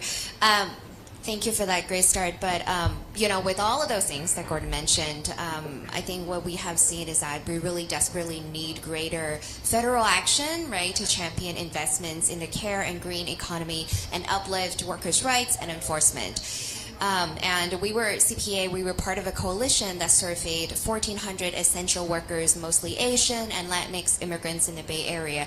And we found that 75% of workers have lost employment during the pandemic, and only a third of them have access to unemployment benefits. So at the federal level, what actions are you and your colleagues taking to prioritize on an equitable recovery for working families? And specifically in San Francisco and in California, we have led the country in effective collaborations with the Community for Labor Law Enforcement. And I know there are efforts to replicate that at the federal level, but they're stymied by lack of resources. So can we get your support to increase funding and staffing to our woefully under-resourced Department of Labor? And can we bend federal relief to employers who have violated workers' rights to minimum wage, pay sick leave, etc.? Thank you. Thank you for adding that among your priorities there. Wage inequality, income inequality in our country is harmful to our democracy. It's just wrong. It's just not right. And we see during the pandemic, we've seen distortions even further to what was there even before, which was problematic, and so many people lost their jobs. In fact, we have a big attention being paid to the API, but others as well, community members. In our bills, let me just try to enlarge the issue for a moment. In our bills, we had a fight with the previous administration. They would not help us with funding for state and local government. State and local government funding funds our police, our fire, our teachers, our food workers, our transportation workers, many public employees, many of whom are of people of color in the rest. So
So with the money that we had, we were able to stop the firing that the localities were doing and, again, keep things going. Some of the particular fairness and opportunity for worker provisions, though, that we are fighting for, some of which we have not, we've passed it in the House, but they haven't gone through the Senate yet. The Richard Trumka Pro Act, so that workers who wish to unionize have the right, easier right to work for it. Pregnant Workers Fairness Act. We believe that we sort of have to be doing this, protecting older workers against discrimination. Workforce Innovation and Opportunity Act. That will do a lot of things. Bipartisan infrastructure law, because that did a lot, and Build Back Better. Now, let me just tell you about what President Biden has injected into all of these things. Equity, fairness, justice. Whether it's the infrastructure bill, whether it's BBB, whether it was the rescue package, which we passed, by the way, with not one Republican vote, unfortunately. All the things I talked about, state and local government, shots in arms, money in pockets, child tax credit, all of that without one Republican vote.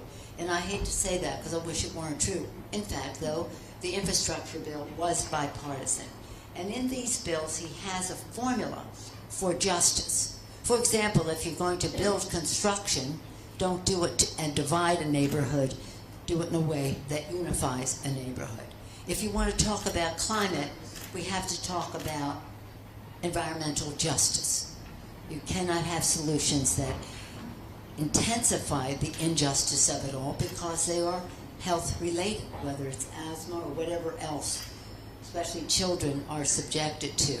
So you're speaking specifically about the workplace, but even making it bigger. Now, one of the things, if we're going to be transformative in all of this, gentlemen, you're wonderful, but we really do have to recognize the cost to women in COVID. Millions of women lost their jobs. Many of them have not gone back. Why? Because there's no child care that is affordable. We have in our bill universal pre-K, which would enable moms and dads to be going back to work, family and medical leave, enabling people to work or not work if they have to care for somebody. Home health care, you know, Annie, what that is. Home health care, not just child care, but a sibling, an older parent or whatever who has health care needs, and hundreds of billions of dollars to make that happen. That's a lot of money, but it's a small price to pay for justice in our economic system, for justice in our environmental system, justice in every possible way. So if we're going to be transformative in all the ways that you discussed, we need some resources to do it. And again, our democracy, the middle class is the backbone of our democracy. People who are in it, people who aspire to it. We do believe that the middle class has a union label on it from 100 years ago and all the time since. And in order for that to continue, or us to stave off any assaults on it, people have to be able to work, to be able to leave home knowing that their children, their parent, or whatever is cared for, and not to be worried about what's happening at home. We're always worried about our families, always, but nonetheless, to reduce that uncertainty for that. So this is, again, it's transformative, whether we're talking about the Affordable Care Act, and thank you for acknowledging the role of our community in all of that.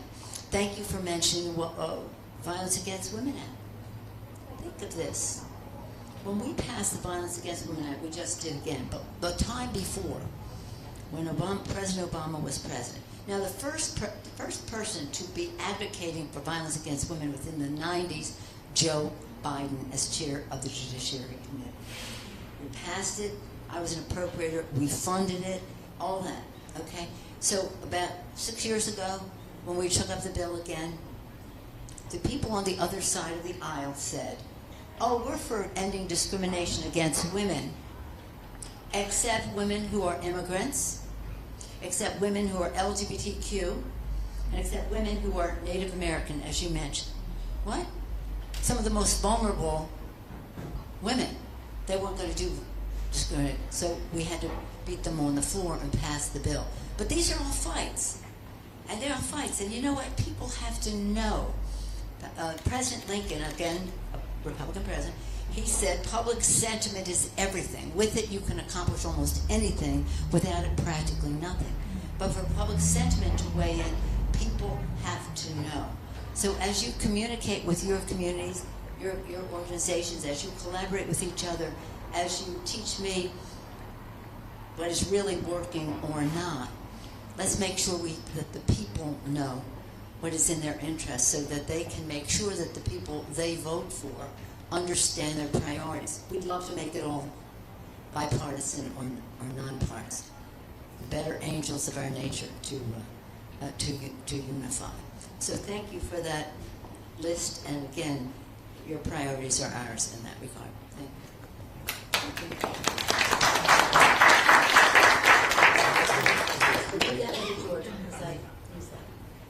Thank you, Nancy.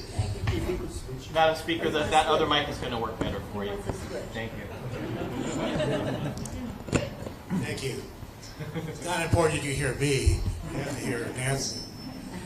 Our next questioner is Jerry Yang from Kaiming Head Start, and he wants to talk about how the federal poverty guidelines affect Head Start here in San Francisco. Jerry?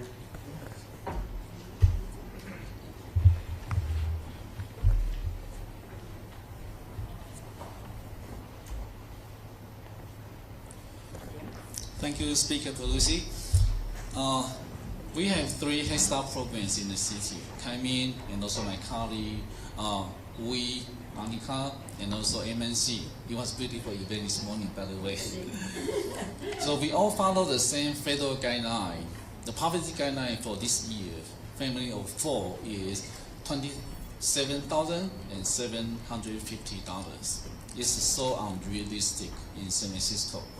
We have many families, they live in the city, they make a little bit over that, but they still cannot be self-sufficient in the city. And thank you for approving the SNAP, the food stamp, recently to make them eligible. But in the community still we have some families, they have worries about the public charge and immigration or application, everything. So we understand that this issue has been under the radar of your office. We would like to ask, is there any temporary solution you can help the San Francisco families out? Thank you. Well, thank you for your work with Head Start. If I just may tell you a story about Head Start. We were having a women's event in New York about empowerment of women.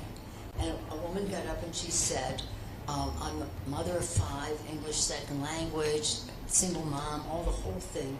And now I have a job and I'm so proud. And I told my children, my 5 children, that I was going to be speaking today about the importance of Head Start in my transition. So I'm nervous about going in front of all these people at Hunter College in Manhattan. I'd like to rehearse my speech to you. So she told her speech to the children, the little children. One of them is still in Head Start. And she says, my daughter, talks about this and this and that. At the end of the speech, she said, do you have any questions? And the little girl in Head Start said, yeah, I have one question. Who gave you permission to use my name in your speech? Think of the confidence that she got from Head Start, right? The self-esteem, the confidence. Who gave you permission to use my name in your speech? So Head Start is so valued, and thank you for your work with that. The last Head Start reauthorization has been a while, 2007. It provided some flexibilities that allow local programs to adjust enrollment based on community-specific needs. This allows a total of 45% of enrollment made up of families above the poverty line. 45%. And now, additionally, now the Biden administration has eased the process for enrolling. Those eligible for SNAP are categorically allowed to be part of Head Start, as you referenced, and that is important. Of course, in our BBB, we have $390 billion for child care and universal preschool, that families would not have to pay more than 70% of their income. 70% of their income for child care. Middle income family, I'm not talking about wealthy family, I'm talking about. And so, so this is, thank you for your work in this regard, and this barrier is something that we cannot have as an obstacle. The president knows that, and that's why, we have changed it to make it 45% can be above the poverty line, but he wants to even do more than that. But thank you for what you do there.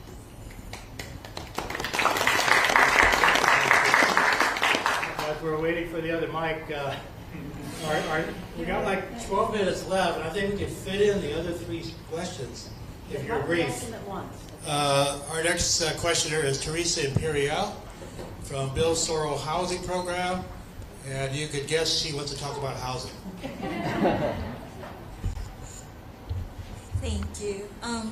My question is, what are the housing policies or housing priorities policies right now, especially on expanding housing subsidies for seniors and people with disabilities that are not COVID-19 financial hardship? I thought we can do, okay, we're not going to do them all together. The housing issue is so important. Again, Gordon has heard me tell this story over the years, time and time again. When I was growing up, my father was mayor of Baltimore. When I was in first grade, he became mayor. When I was in college, he was still mayor. My brother was mayor of Baltimore. When my father was mayor, my mother's issue as first lady, as they said in those days, and I don't know, she'd be like first partner or whatever it is, whatever she'd be today, but as first lady was the housing issue. And she said, how can we teach children love and respect if we do not give them a decent place to live and respect them in that way? And it has such a she believed it had such a psychological impact on families and children. When she died, I was very proud that the San Francisco, the Baltimore Sun, to go back to Baltimore, put her statement in with her obituary, because that was just what drove her engine, affordable housing. So what do we have? We have $500 billion in the BBB. We're still hoping to get a large amount of that. It includes rehabilitation, rehabbing public housing, yes. It is Section 8 vouchers. It has funding for housing for disability, as you mentioned. What we have to do, though, is expand stock, as you well know. We continue to have our low-income housing tax credit that we have had to fight for over time to keep that going, because that has been a major help in affordable housing. But we have to fight that all people can live independently and with dignity in their communities. And the community-based support, it's not just the housing, it's a continuum of services that go with many of these things, especially, as you said, for the older, elderly, I'm elderly, but for the older and people with disabilities. So, but this, and we have brought billions and billions of dollars into San Francisco for this, but we still need more. It isn't enough. And in some of the projects that we brought, Gordon, that we worked on decades ago, need rehabbing now. They need rehabbing now.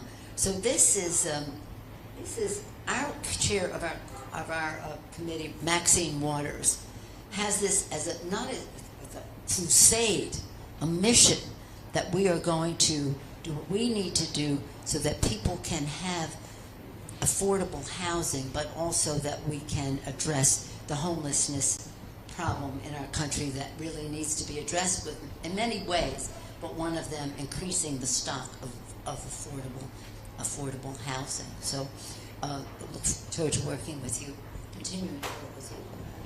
And as I say, Gordon has been, I've seen him on stages in Washington. He's gotten more awards because he's been such an intellectual resource and a successful one for housing in our community. Yes. I'm getting used to this. Our next speaker is Ashley Chang with the Charity Cultural Services Center. And Ashley wants to talk about hate crimes against APIs and public safety. Ashley?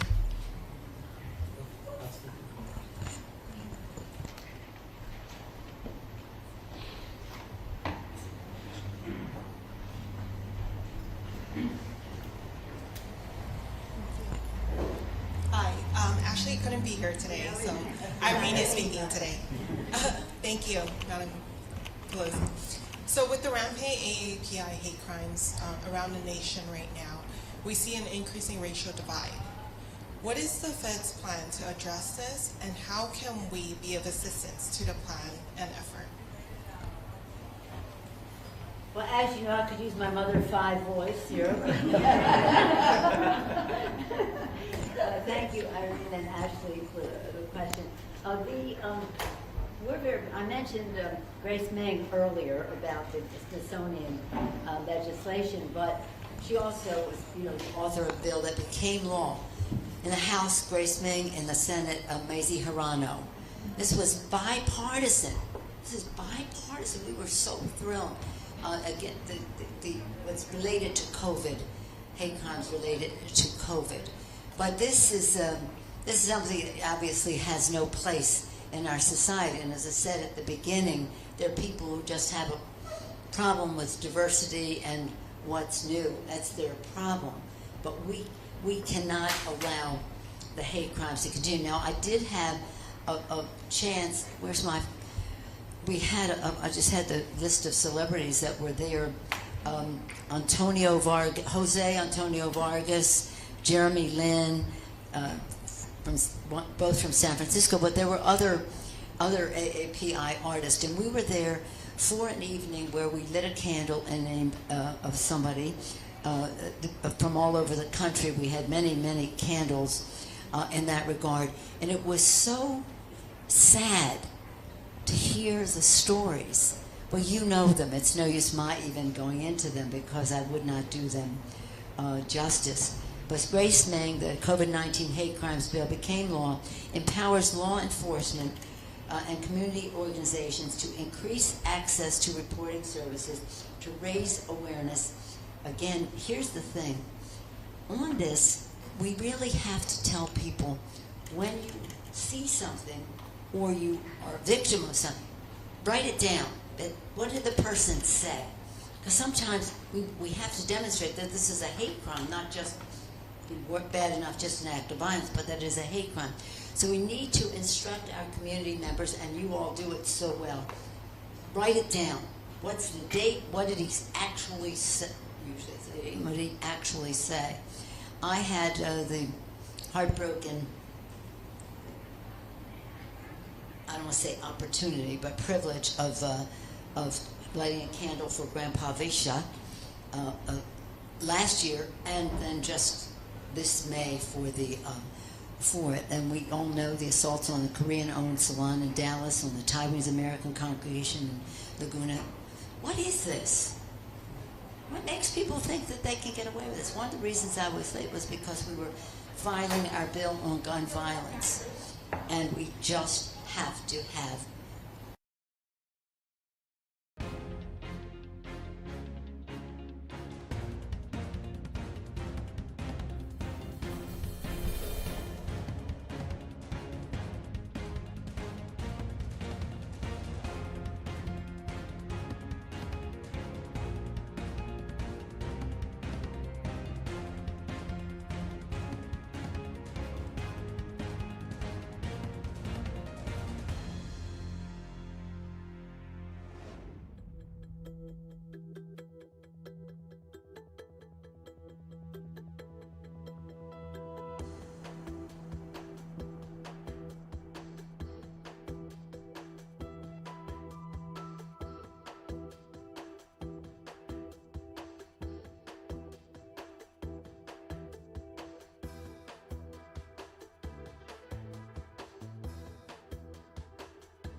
background checks, raise the age, store them properly, all the things that I mean, the background checks would save the most lives, but there are other things that we can do to reduce the access and the incidence of the violence and the guns.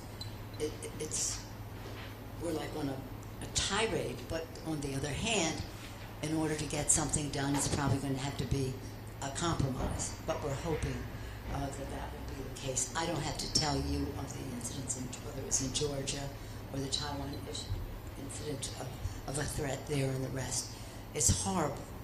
It's horrible. And we can't now go back to Mabel and the arts. When we were together, the arts, they were actors and singers and beautiful, lovely, very motivated to use the arts to help solve the problems by making sure people know that they are worthy of respect, of course, but also that we stand there ready to protect them.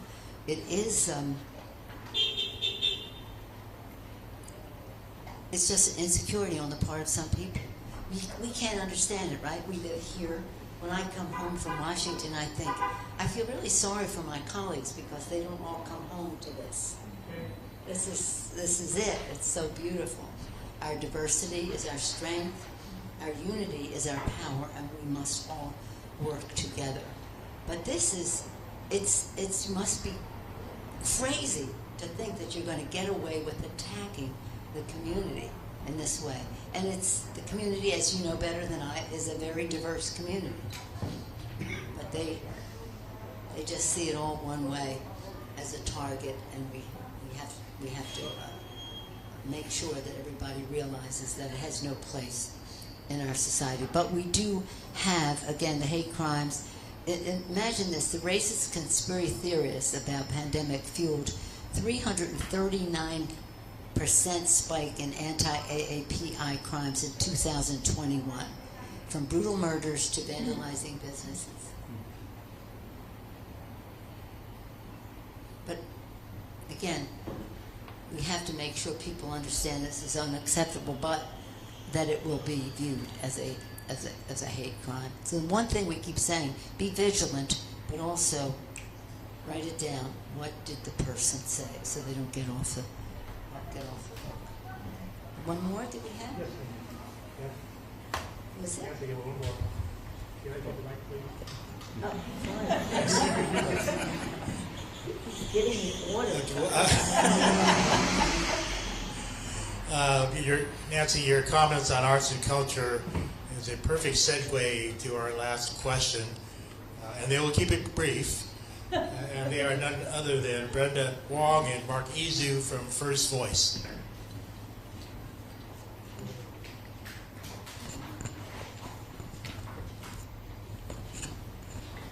Brenda and Mark? Hi, I'm Brenda, and this is Mark, and we are the executive directors of First Voice. But we began our careers in iHotel, in the basement of iHotel, and we've been doing this work for a very long time. And so my question has to do with the psychology of America. And it has to do with the arts, because the psychology of a people comes from their arts. And there just needs to be so much more investment in the culturally specific contemporary arena for the arts. Culturally specific contemporary is different than traditional arts from the motherland. I'm talking about growing out the cultural continuum of people of color here, even white people who come from Germany or something. If we grow out the cultural continuum, we represent the world. And the way arts are going down is getting more and more divisive, and for the pandemic was horrific for performing artists. But performing artists, we're the ones who pull people together. First Voice is one of the only organizations in the nation that's dedicated to multiracial people. And that's because we don't live like this, we live with each other, right? And so we should be creating art and culture that pulls us together, and you can't go through a day without a song. I mean, you go by a construction site and you hear people's music. You go into preschool and you hear the kids singing, you know. So to think that this is something that's extra, it's not extra. We're talking about the psychology of a nation. Singapore, New Zealand, the UK. I mean, it's crazy. Every other country in the world invests in their culture because we know how important it is to pull the people together. Yet there doesn't seem to be any conversation around growing out the cultural continuum. That's the only way I can think of how to explain it. You know, I'm not talking about blind casting. I'm not talking about black people doing Shakespeare. We're talking about the art and culture of the people of the United States. It should be us. Us should be the U.S.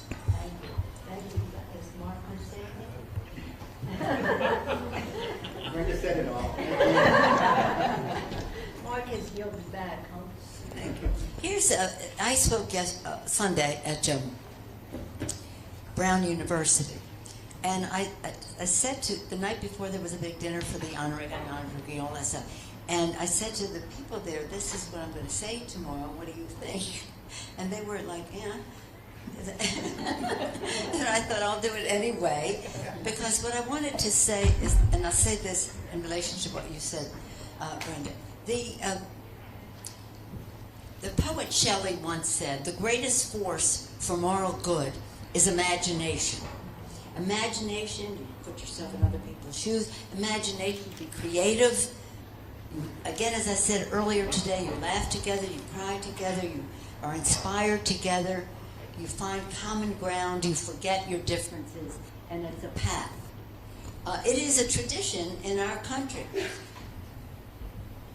250 years ago, John Adams wrote to Abigail Adams, and he said, "I must study war and politics so that our sons can study geography, agriculture, what else did he say, commerce, etc., so that their children have the freedom to study poetry and music and architecture and art." When he also said tapestry and statuary, but nonetheless. But the thing is that you see that as an ever-expanding opportunity, ever-expanding opportunity. So the arts are central to who we are. They're central to what humanity is. But in our country, it goes back that far. And different presidents have emphasized it, you know, the Kennedys, this or that. And here we are at this place where we do have to have not only culturally in community, but in the schools. When I go to schools around the country, including in the Bayview and other places, the parents say, "Please don't take the arts out of the schools. If there's any money to be spent on the arts, that's where kids gain their confidence, drawing and the arts, music, whatever it is, they gain confidence, which helps them succeed in whatever else they're doing academically." And the arts actually have been helpful because, I cut this part out because the night before they said, but in the arts, you have Wordsworth writing poetry about Sir Isaac Newton in a way that people might not have known about Sir Isaac Newton. So the arts taught them about science. In the capital of the United States, in the science, space, and technology room, what's on the wall is Tennyson's. Then I see it out, look into the world as far as the eye can see, and I see the wonder of what can be. So arts they help us with other things as well. But it does take some resources. Now, with our bills on the COVID, we did put money for small stages. I don't know if you got any. No? Well, let's see, you know, because we want to do it again, because it certainly was not enough, but for small stages, so that not only the arts, which are sort of a business, which apply as a business, but the small stages, which are more of a community thing, could succeed. And I think that we have to do much more of that, because it does take resources. Sad to say, it does take resources. And again, we want philanthropy, but we want a public commitment to it as well. But you're on to the right thing. You are on to the right thing. As I said, I've had the arts give me hope because they are common ground. And again, they're a place where we can put our differences aside, and at least for a moment, think we have something in common that we can grow from. And of course, when we're talking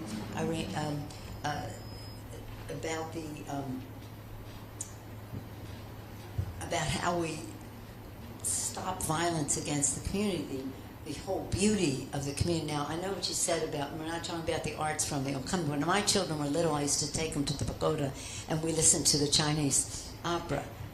It was interesting to us because you could eat in there while you were listening. This is before any of you were born, probably before your parents were born. But I used to take my kids there for the Chinese opera and the Chinese food. But it is, and don't forget, food is the arts as well. That's a big cultural thing that is is unifying. So I see the arts as giving us hope because they are unifying. I think we have to make a bigger commitment to it. And I think that we know how the imperial arts, the ballet, the symphony, the opera, all fabulous and wonderful, and they attract support and the rest. But we have to build it from a community-based art, and again, reflecting the beautiful diversity of our country, so that we're thinking of it not as a source of a hate crime, but as a source of beautifying America as well. So I'm excited about hearing Mabel talked about what you both, well, Mark sort of. He, what would we say? He agreed to, acquiesced to, whatever. But all of you are in one way or another, are a magnificent representation, not only representation, manifestation of what the future of America is. And what I said, Jerry, at the mission, I don't know if you were there, but oh, you were, you saw the music. Yeah. The beautiful music. And music just has a way. I always say, you can't dance too much. You cannot dance too much, so let's, get on with it. But what I said there is, this is America. America is going to be beautifully diverse. It is beautifully diverse. And our future is, our children have to feel so confident about who they are. So confident about who they are, and be respected in such a way that there's no thought that they leave home and are threatened because of who they are. But when you talk about the Mission Neighborhood Centers, as we talked about, and we talked about all the organizations that you represent, you are helping to make the future of America more diverse, therefore more beautiful and more safe for the children. And that, imagine, it's America, and it looks very different than it would have looked 100 years ago. And that's a great thing. Now, in our country, in the beginning, it was the British, and then they had the Dutch. They didn't seem to mind the Dutch, but they did mind the Germans. And then they minded the Irish and the Italians and the this and the that. So we've always had that kind of, I don't know what you would call it, insecurity on the part of some, or I'm in, so, pull up the moat or whatever, the bridge to the moat. But nonetheless, this is something that with our immigration policy that Annie talked about, and how we make it easier and more predictable, more something that we can be assured of. But we are on the verge of something big here.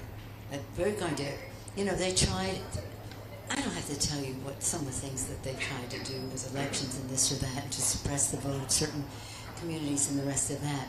I don't have to tell you that, you know that. But what we have to do is see every challenge as an opportunity to take us to this great place that is America's destiny, and it is a destiny that reflects the whole beauty of the diversity of our country for the children. Now, I can't leave without saying what I say. We're having an election coming up. I'm not going to talk politics, but I am going to say that when we are recruiting these candidates, and especially many more women and people of color and the rest of people, diversity, I always say to them, it's hard. This is hard to run for office. This is not for the faint of heart. This is hard because you become a target. It's about power. So when you are there, you get into the arena. I'm going to name another Republican president, Teddy Roosevelt. When you're in the arena, so you get in that arena, you're not a spectator anymore, you're a player. But I say you're in the arena now. When you're in the arena, you have to be ready to throw a punch, take a punch. You have to be ready to take a punch. You have to be ready to throw a punch for the children. For the children. Now, not to be violent, I'm talking political punch. You know what I mean with that. But in the event, I feel so exhilarated just to be with you. I feel so confident that with the activities that you are engaged in with your organizations and how you collaborate with each other and how you strengthen America by what you do and the confidence you have and what you convey to children, that it is a great thing for our country. And as we go forward, we'll get through some of this ugliness, and I think that one of those paths are through the arts. So thank you for the cultural aspects as well as the economic and health and immigration, all the other aspects of it, which I do believe are connected. Thank you all so much. Lovely to be with you. Unless there's another question.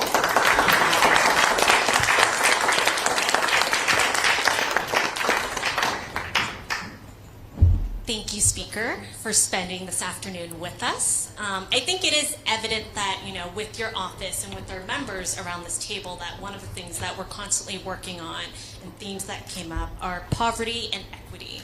Here in San Francisco, APIs are 36% of the population, yet we also represent 42% of those living in poverty. So we are excited to work with you to continue to address income equality, housing, violence, working on the backlog of immigration. We are excited that you are going to champion a $4 million earmark for Japantown. I'm sure Sandy, Dean, and John are very excited about that. And we just want to commend you for your work with our members and community. So thank you.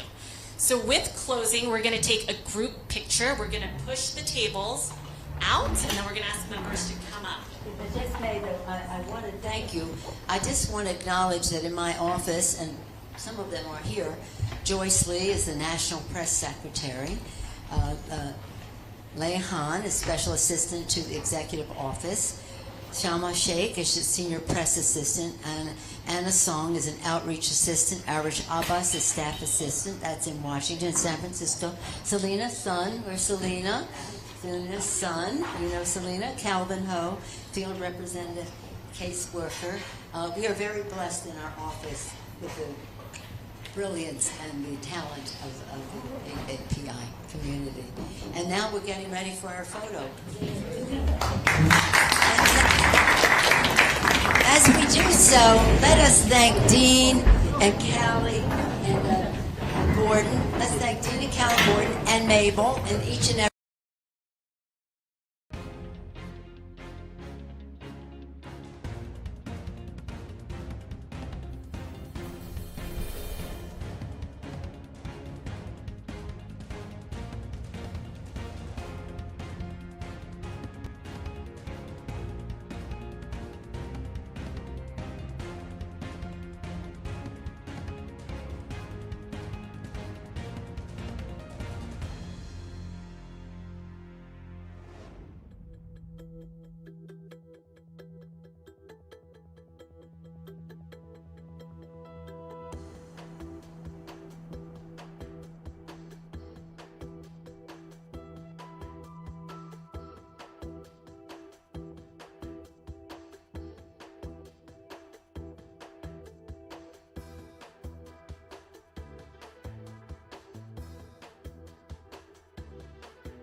Today we're joined by Rich Guidus, Executive Director of the Office of Emergency Management and Communications for the City of Chicago, and Commissioner Ken Meyer of the Department of Business Affairs and Consumer Protection, that's also called BACP.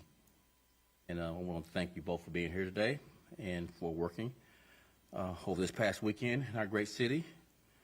I also want to start by also thanking the officers, the police officers of the Chicago Police Department, for their dedicated work over the holiday weekend and throughout the summer, and many missed moments with their families over the weekend. Every day, Chicago police officers give their all in service to this city, and this Memorial Day weekend proved its officers sacrificed to keep the city safe. Chicago was completely open for the first time since the COVID-19 pandemic began during Memorial Day. The city welcomed hundreds of thousands of residents and visitors for more than 40 different events across the city. Homicides and shootings are down in the city of Chicago. Homicides are down 8.53%. Shootings are down 15.91%. I'll say that again. Homicides and shootings are down in the city of Chicago. Homicides are down 8.53%, and shootings are down 15.9%.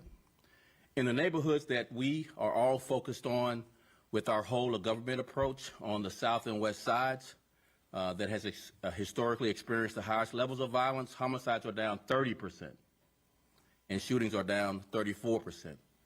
So in our whole of government program on the south and west sides that experience over half the violence in the city, homicides are down 30% and shootings are down 34%. In addition, officers have taken 4,631 illegally possessed guns off the streets of Chicago so far this year. That is on pace for last year's record 12,000 guns that were taken off the street. That number includes 9 guns that were recovered from a recent gun trafficking investigation on the south side. That months-long operation resulted in the arrest of Devon, that's D-E-V-O-N, Dow, D-O-W, a reputed ghost gun seller and manufacturer who is now facing federal charges. Gun arrests and gun recoveries were up 69% and 41% respectively over the weekend. Just yesterday alone, Chicago police officers took 75 guns just in one day, just yesterday. Officers also made 154 gun arrests and recovered 250 guns over this Memorial Day weekend. Officers also made 13 arrests on North Avenue Beach, where they also seized 11 guns, thanks to our enhanced security protocols. Since the beginning of the year, officers have made 572 total carjacking-related arrests. Chicago's dedicated task force also worked hard in the neighborhoods and with federal agencies and federal partners on our joint vehicular hijacking task force missions. Our Bureau of Detectives are ahead of last year's pace, where last year we recorded a 19-year record of homicides cleared, having already cleared 139 cases. On our CTA, since we added more resources in the past 27 days, CTA crime is down 10% these last 27 days since we've added additional resources. Chicago Police Department is committed to making Chicago safer through visibility, engagement, and collaboration. And we're doing this through our 5-part strategic plan, which includes enhancing public safety, growing community trust, strengthening investigations, promoting officer wellness, and making transformational change through reform. I'm going to pass the podium over to Rich Guidus, and then he'll hand it over to Ken Meyer, and then I'll come back to go through some notable arrests that we made over the weekend, and then I'll answer a few questions. Rich.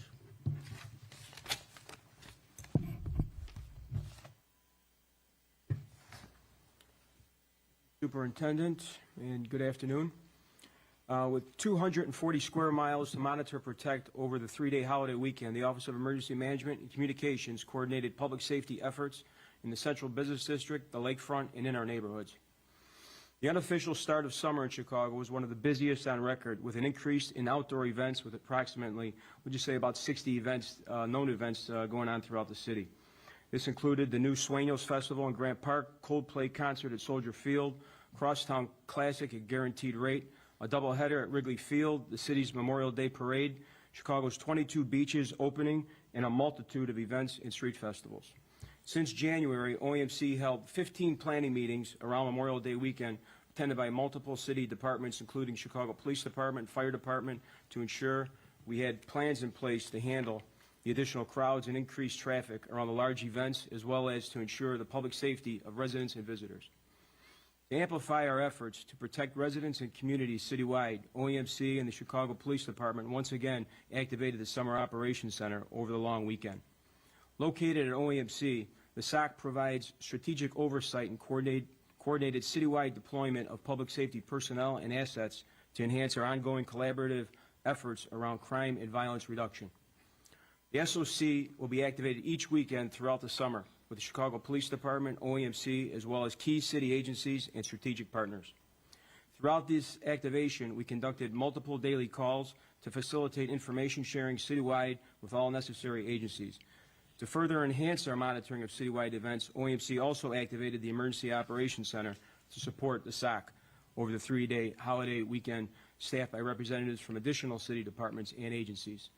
Throughout the weekend, the EOC offered citywide coordination of services requests, deployed assets, and overall collaboration efforts with local, state, and federal agencies. With events this summer close to pre-pandemic levels, we will be seeing more residents and visitors enjoying the summer weather on the lakefront, Riverwalk, visiting Millennium Park and Navy Pier, attending festivals, baseball and soccer games, as well as neighborhood celebrations. While we make every effort on behalf of the city to keep our residents and visitors safe, we want everyone to know that they have a role to play as well. I want to remind the public, if you see something, say something. Always be aware of your surroundings, stay connected to family and friends, and report suspicious activity posing an immediate threat by calling 911.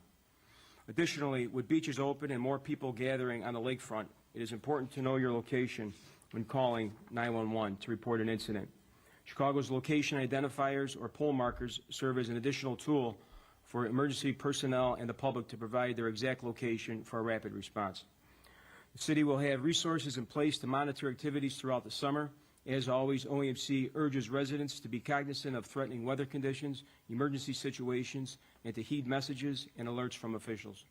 At OEMC, we are in constant contact with a multitude of city and departments, as well as local, state, and federal agencies.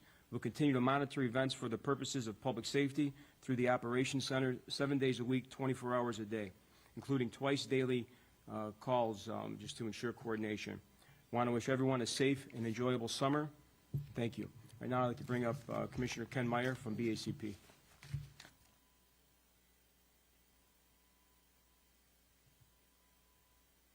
Thank you, Rich. Thank you, Superintendent. Good afternoon, everyone, and thank you for being here. My name is Ken Meyer, and I'm the Commissioner for the Chicago Department of Business Affairs and Consumer Protection, otherwise known as BACP. Chicago's businesses are pillars in our communities. They are also crucial partners for the Chicago Police and various city departments. Prior to Memorial Day weekend, I asked our businesses community to be part of the solution when it comes time to making our city safe. I'm here to say we saw strong compliance over this past weekend. However, the few businesses that did not comply, we did not hesitate to issue enforcement.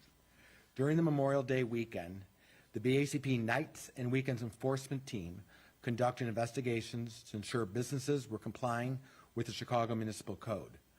Over the Memorial Day weekend, BACP issued enforcement to 68 businesses. Also, over the weekend, BACP led the Business Compliance Task Force, which is a coordinated multi-agency effort staffed by BACP, the Chicago Police Department, the Chicago Fire Department, and the Chicago Department of Buildings to prevent egregious and dangerous violations. About 1/3 of the weekend investigations were part of this task force. I want to thank the city departments that worked closely with us over the weekend, especially the Chicago Police Department commanders, officers, and the vice unit with the Chicago Police Department. They are allies to our enforcement operations. Thank you, and now I'm turning it back to Superintendent Brown. I'm going to go through a few notable arrests that we made recently, and then we'll open it up for questions.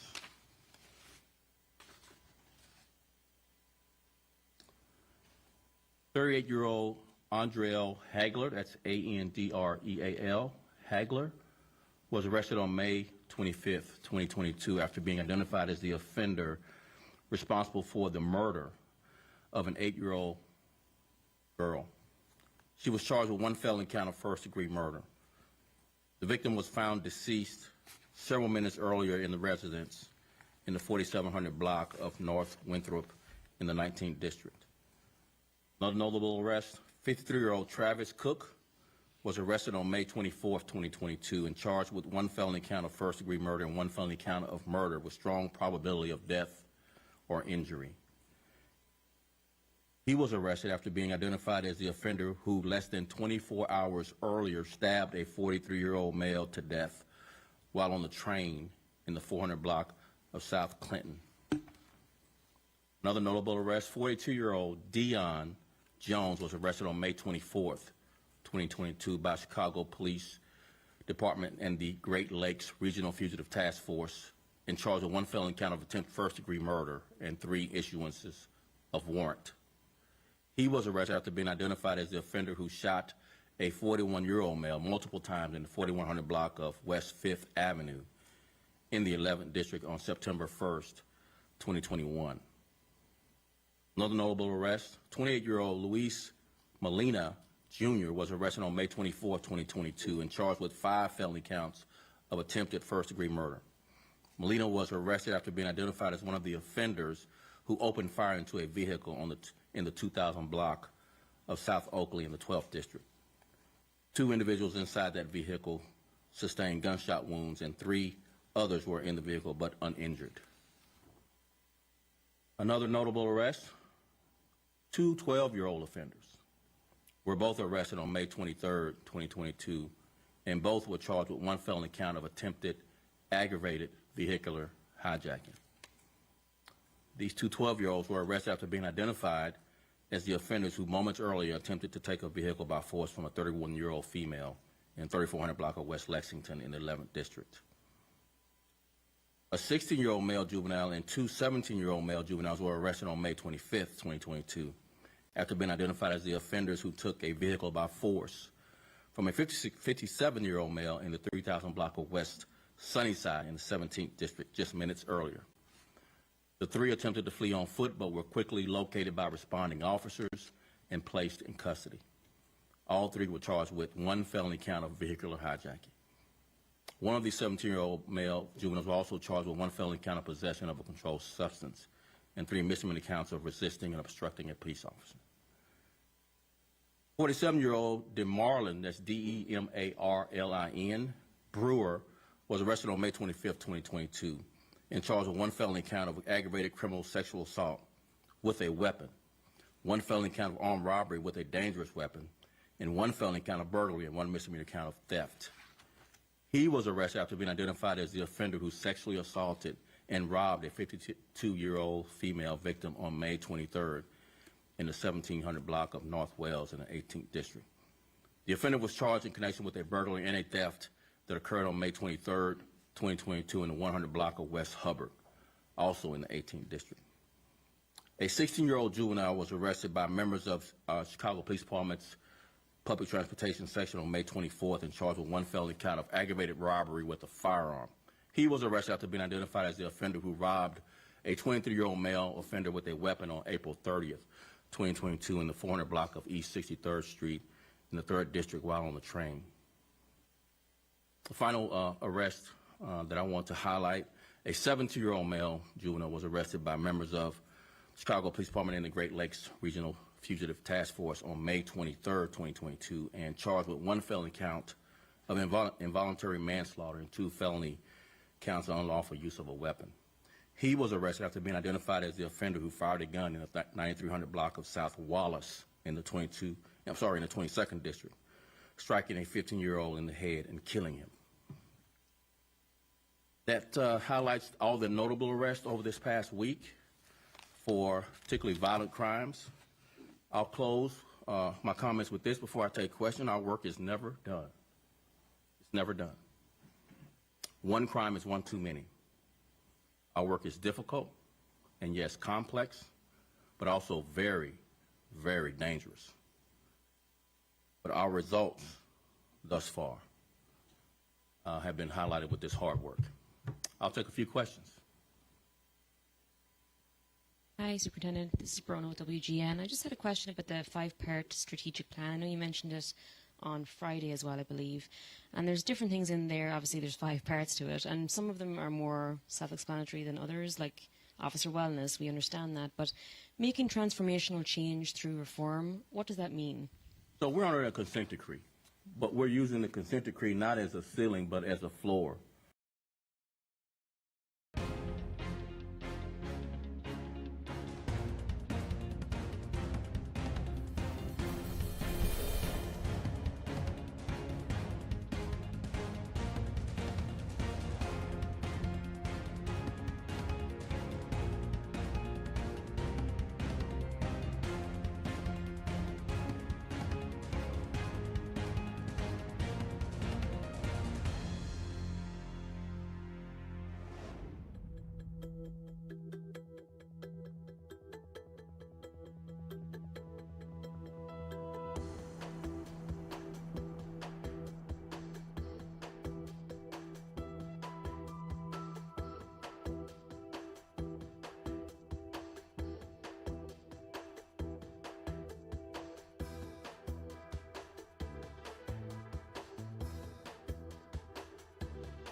And it's been covered by all of you really well. How we started was not desirable. We had really low compliance when we started, almost 3 years ago now.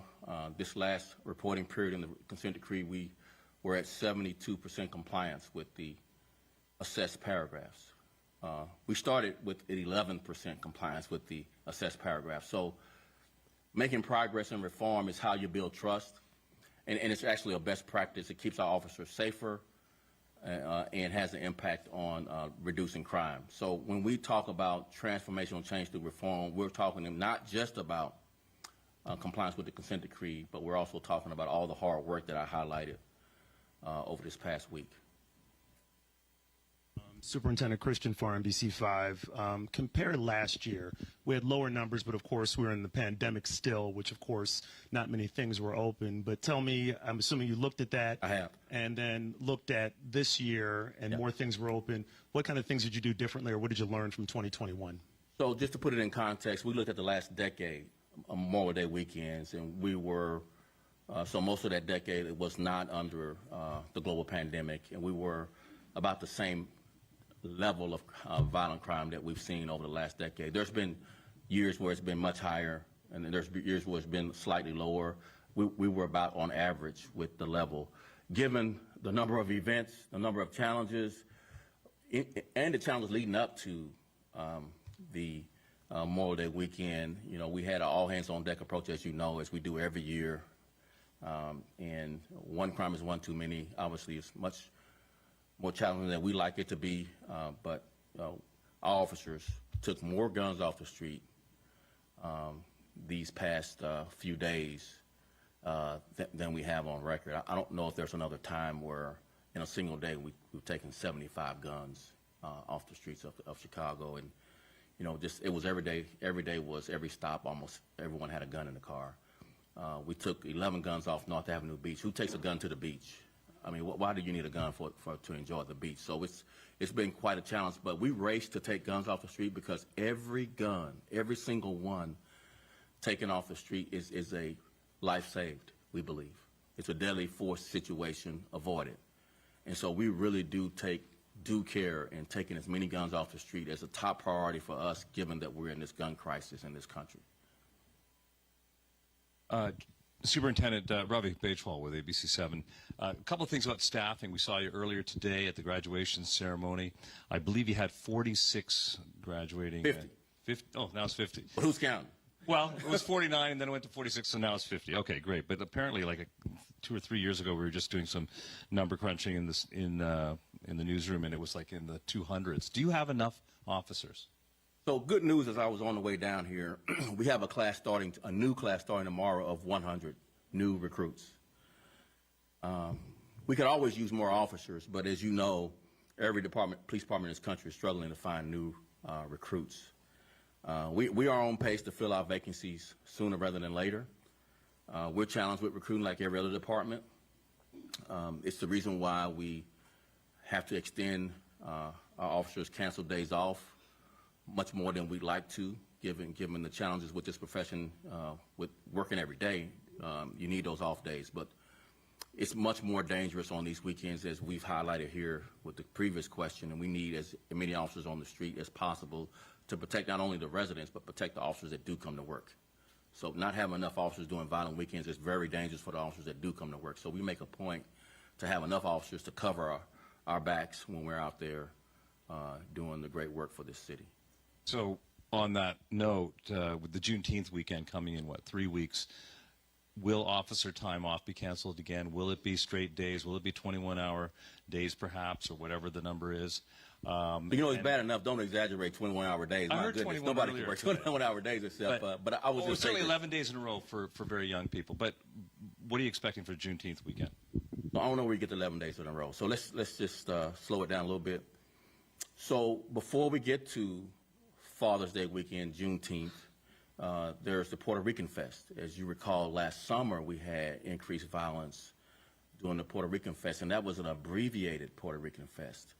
We'll have the full, hopefully 3 days, where we can spread out all the festivities over 3 days and have less concentrated population trying to enjoy, so we can mitigate some of the things that we have to do as far as traffic control and reducing the level of violence.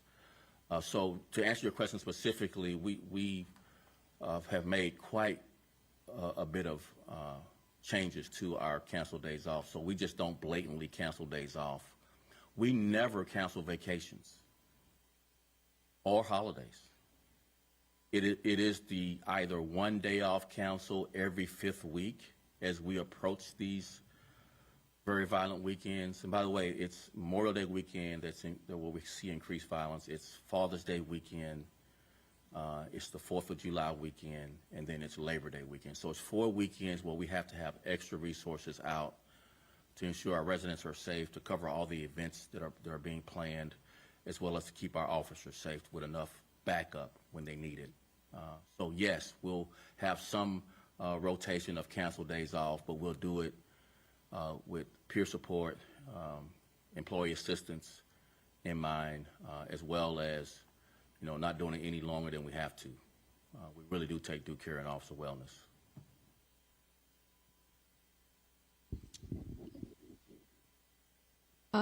Hi, Superintendent. Hi. Katie Anthony with the Sun-Times. So much of the violence this weekend happened in areas like the 11th districts that are already being flooded with police resources. So are you going to alter your strategy for addressing summer violence based on this weekend? Do you have any plans moving forward of what you'll change? If you look at the context of Area 4, you're speaking of the 11th District and 10th District and the 15th District, which is the west side. It's had the most significant decline, as I mentioned. Those areas are down more than 30% in homicides and 30% in shootings. You know, you got to look at crime sometimes in a very narrow sense, but don't miss the more broad sense, because you'll miss a deployment or you'll misdiagnose what you need to do with your resources, which are very valuable. So a 30% decline in that area in both homicides and shootings in our whole of government approach, as well as the areas on the south side are experiencing triple-digit declines percentage-wise. So we're continuing and trying to scale our whole of government approach, but don't forget reporting beyond the 3-day weekend and look at the 6 months, nearly almost 6 months, 5 months and some days of significant declines in those areas in our whole of government approach, outpacing the citywide decline of almost 9% in homicides and 15% in shootings. So yes, we always make adjustments, but we'll adjust to scale what's looking early in the year. We got second half of the year to go, 7 more months to go, to see what other adjustments we have to make. But right now, that whole of government approach is yielding lives saved. It really is. I mean, a 30% decline in homicides, real lives being saved with the whole of government approach. It includes social services, mental health, drug treatment, as well as housing, jobs. I mean, it's the whole social service safety net being layered on public safety as part of our strategic plan. Quick follow. So with it being kind of the unofficial start to summer in the city, was there anything specific to summer enforcement that you might need to adjust based on this weekend? This is not within my purview. We need gun reform in this country. 250 guns taken off the streets of Chicago over 3 days. 75 guns in 1 day. We're awash in guns here and in every major city. It's not lost upon me that multiple cities in this country had multiple shootings, you know, high victimization everywhere. And the common denominator, guns. It's the guns. It's past time to get some significant, real gun reform in this country so that we can save lives.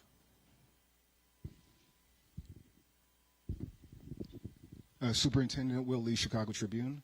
I'm going to ask you about two incidents that happened over the weekend. The first was a homicide that happened on the west side. I believe it was 4400 Walton.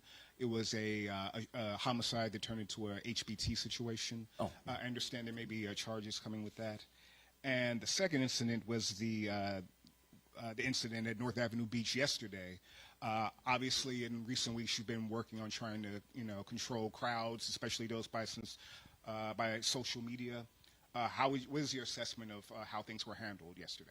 Sure. I'll start with your first question first, if you don't mind. So the shooting that led to a barricaded person precipitated by a domestic incident. The offender is in custody. If you don't mind, I'll have Chief Dinahan come forward and give you a little status update on that. But it was a it was a shooting precipitated by domestic, and the offender's in custody. But yeah, one person is deceased, one family member killed another family member over personal argument in the family.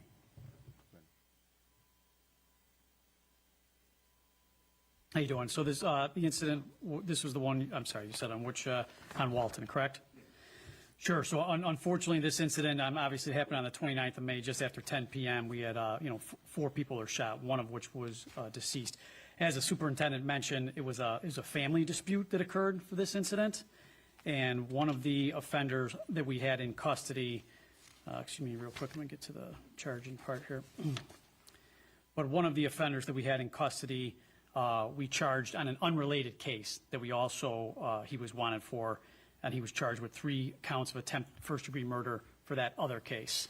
And for the current case that, with all the family members that were in the dispute and that were shot, working closely with the state's attorney's office, but we still have to interview everybody involved to then secure further.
charges against this one individual and possibly others as well. And then the North Avenue Beach, Chief McDermott is Chief of Patrol. We had a plan in place based on a couple of social media posts that were later taken down due to our interaction with the poster or influencer. But we still had, obviously people wanted to come out and enjoy the beach, which they should. Had some unruly behavior, and we had resources there anticipating that we'd need them. We had to scale more resources there. And then I'll let Chief McDermott kind of describe the ebb and flow of what we did. So first, I'd just like to say how proud I am of the way that the officers handled the situation at North Avenue Beach. We did have a significant amount of resources assigned to North Avenue Beach. Once the crowd started growing and we recovered a handful of guns, we scaled out the amount of resources that we sent down to the beach. For the most part, the officers were doing a great job of, protecting the rights of the people that were abiding the law down at the beach. And there were some large groups of not the usual teenagers that show up. They're a little bit older than the crowd that we had in the last couple of weeks. One main incident we had, there's a large group of teenagers playing music and twerking, and at some point they started throwing objects at the police. They were throwing glass bottles, they were throwing glasses. In one case, an officer got hit in the chest with a pineapple, which exploded on his chest and was all over his equipment. After that incident, we implemented a mass arrest. We think we took 3 individuals into custody that were throwing objects at the police.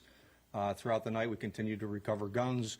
For the most part, there was no large fights that were breaking out. The crowds, besides the one incident where they were throwing objects at the police, were, for the most part, largely peaceful.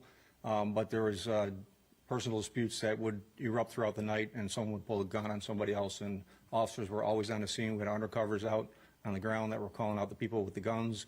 And even at the end of the night, when we had about 75 people left on the beach, we did recover one more gun on an incident where someone pulled a gun on someone else that was in the crowd. So again, I'm just very proud of what the officers did last night. Thank you. Question? Yes. Hi, Superintendent Brown. Casey Cronus with Fox 32. The enhanced security at the beaches over the weekend, do you foresee enhancing security every weekend at beaches, or was that just for Memorial Day weekend?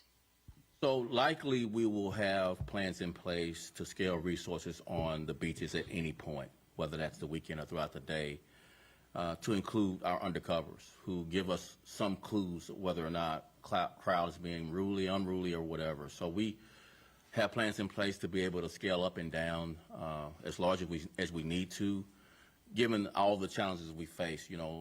CTA, downtown, neighborhoods, all are in play as far as scaling resources, and we take a lot of due care in how we expend those resources because they're so limited. And so we have to be really careful and not just staging somewhere where there's not likely to have something happen, but being cognizant that at any time things could happen that we don't anticipate. And then to follow up on the 250 guns recovered over the 3 days, do you know how many of those, if any, were ghost guns? So I'll get that to you later. I know we had a investigation that yielded, I mentioned in my comments, that did yield some ghost guns, but I'll get you the exact number of ghost guns of the 250. Thank you. Mm-hmm.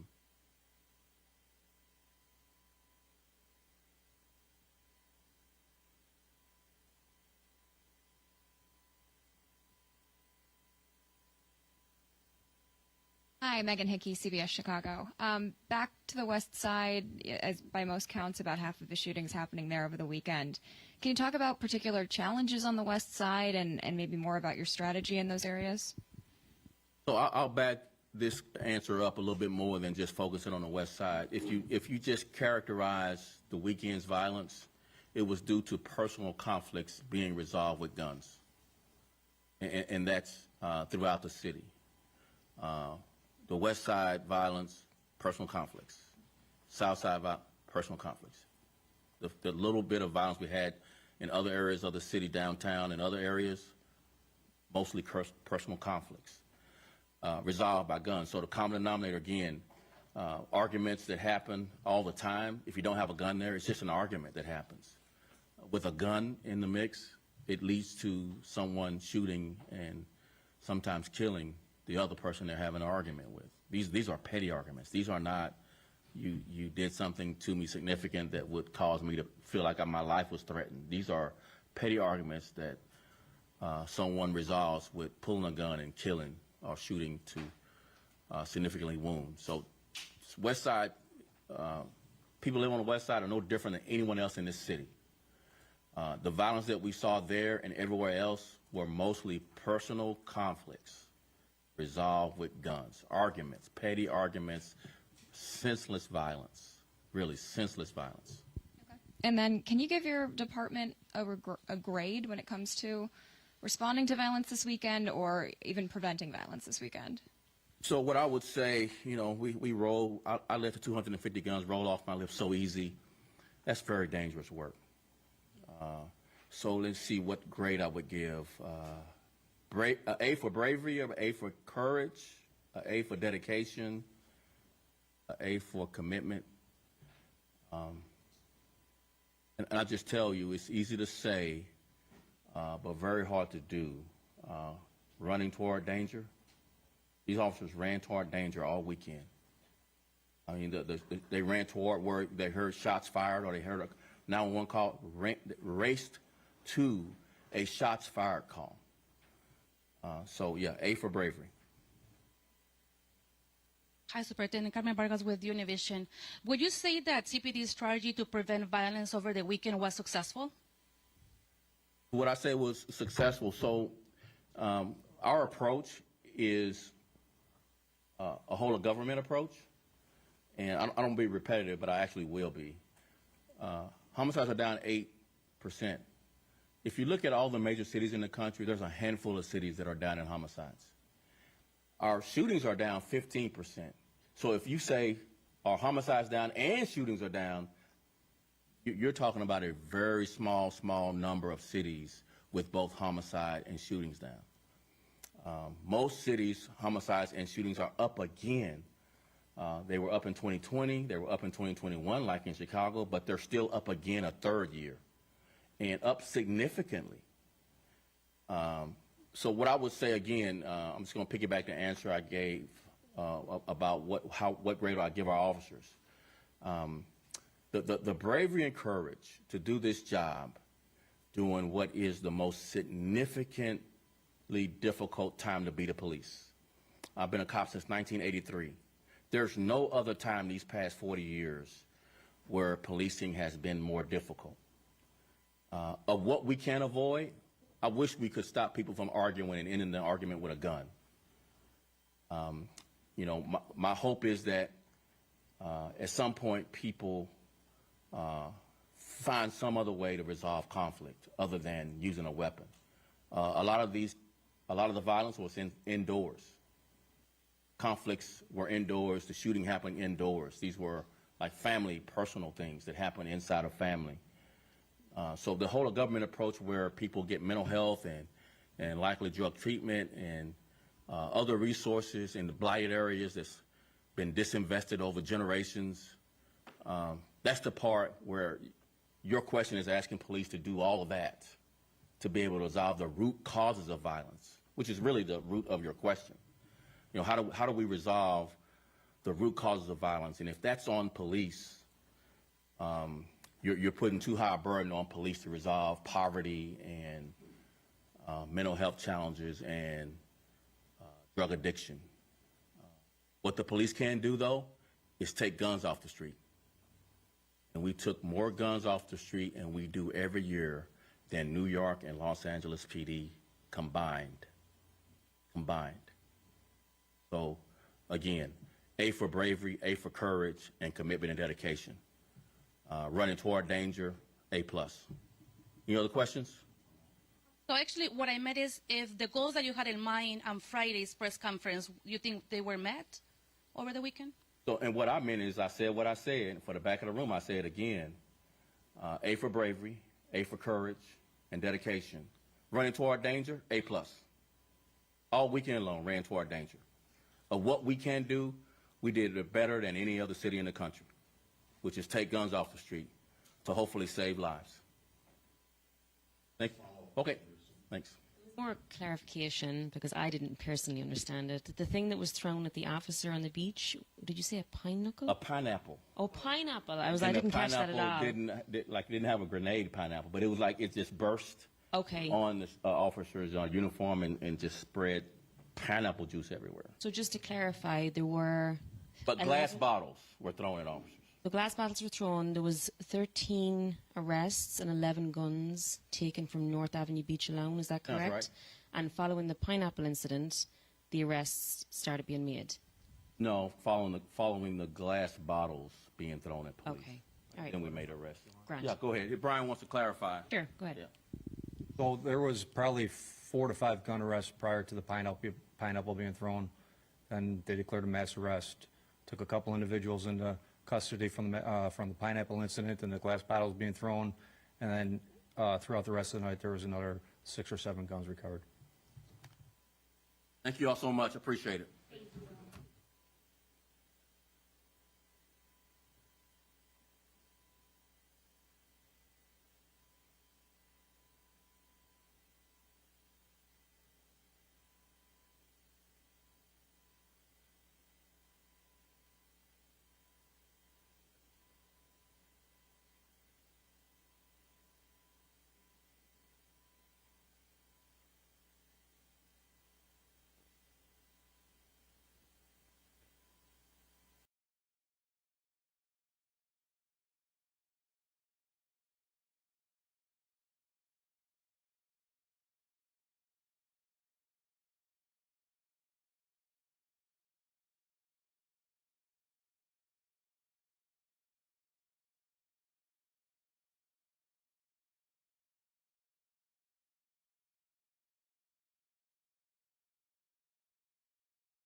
The Fairfax, Virginia jury resumed deliberations today in the Johnny Depp defamation trial. He's suing his ex-wife, actor Amber Heard, for $50 million. Depp argues her 2018 op-ed implied that he was abusive.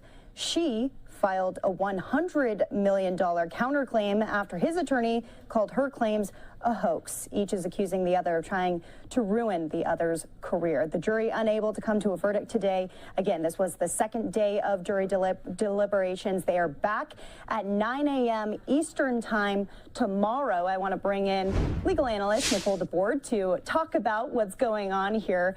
Nicole, first question for you, because we're going to touch on the op-ed in just a second, because the jury had quite the question today. But this timeline, is this longer than what you were expecting, or is this just about right? To me, this is just about right. There was a lot of testimony in this case and a lot of evidence for this jury to consider. And they've really been deliberating just for over a day at this point. And so this, to me, means that they're doing a very careful job of considering the evidence in this case.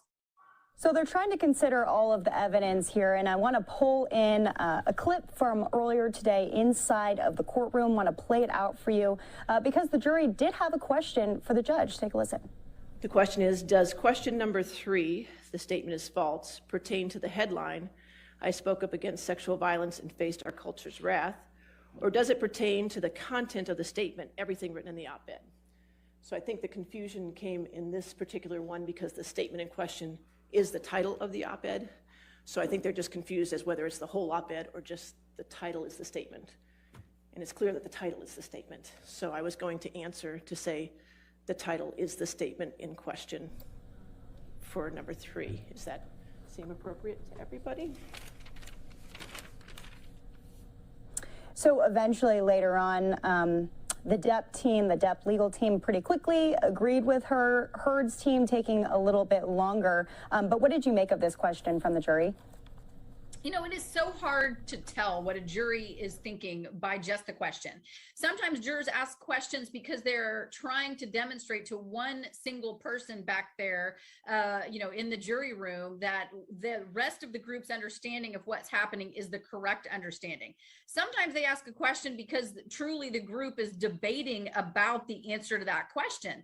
So it's a little difficult to know exactly what this particular jury meant by the question. You know, that said, this defamation suit by Depp is very clearly encapsulated in that statement. That is the aggressive statement where Heard claims to be the victim of domestic abuse.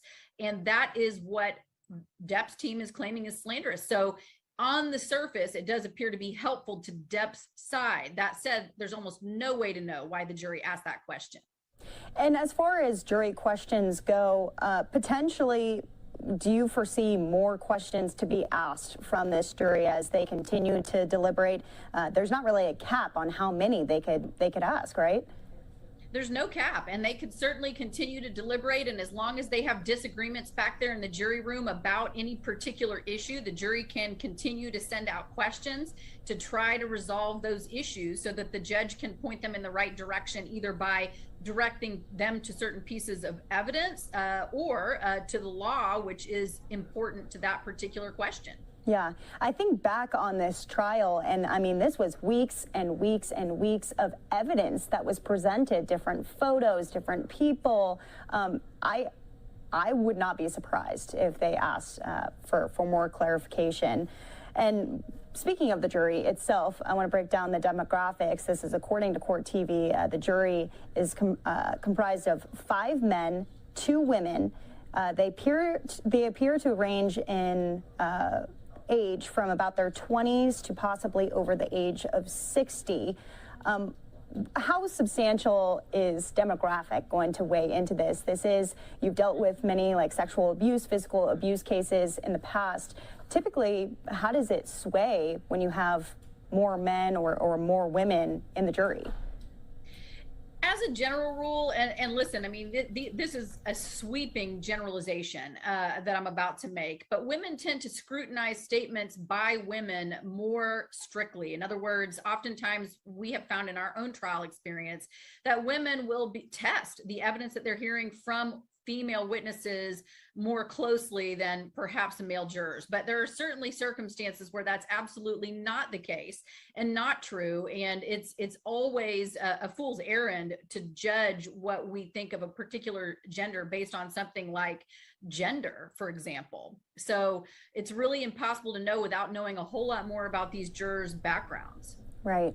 And there was jury selection that went into this, which I'm sure a lot of research went into. Going into the not the charges, but the possible verdict in this defamation, what potentially could Amber Heard face and what potentially could Johnny Depp face? There's a lot of possible outcomes in this. So many possible outcomes. Both of them could walk away with no findings. In other words, nothing. That they don't win anything in terms of the courtroom. They could both lose the trial. They could also both win the trial, and there could also be an example where one side gets what they want and the other side doesn't. And essentially what these parties have asked for in terms of damages is also completely up in the air, because the jurors at the end of the day can do whatever they feel is appropriate if they do find a party responsible for defamation. Yeah, and we can only wait and see on this. How long do you think it's going to take? No one really has a clear indication. No one's inside of that deliberation room. But do you foresee this going for the rest of the week? I think it's quite possible. Like you pointed out earlier, there was a lot of information in this trial. This was a long trial with lots of witnesses, many photographs, lots of evidence. I think that it's possible that the deliberations could go on and on as this jury carefully considers all of the evidence before them. All right, Nicole DeBoard, any last thoughts as we move forward in this defamation case? I cannot wait to hear after the fact from this jury panel, although sometimes you don't exactly get the details you're hoping for, but what information they thought sitting there in that jury box was important to consider to reach the verdict that they ultimately reach. All right, thank you so much for being with us here on the show. We'll be bringing you back when we learn a little bit more. Thanks for having me.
As we approach the 100th day of Russia's war against Ukraine, we remain concerned about steps Russia is taking to attempt to institutionalize control over sovereign Ukrainian territory, particularly in Ukraine's Kherson region.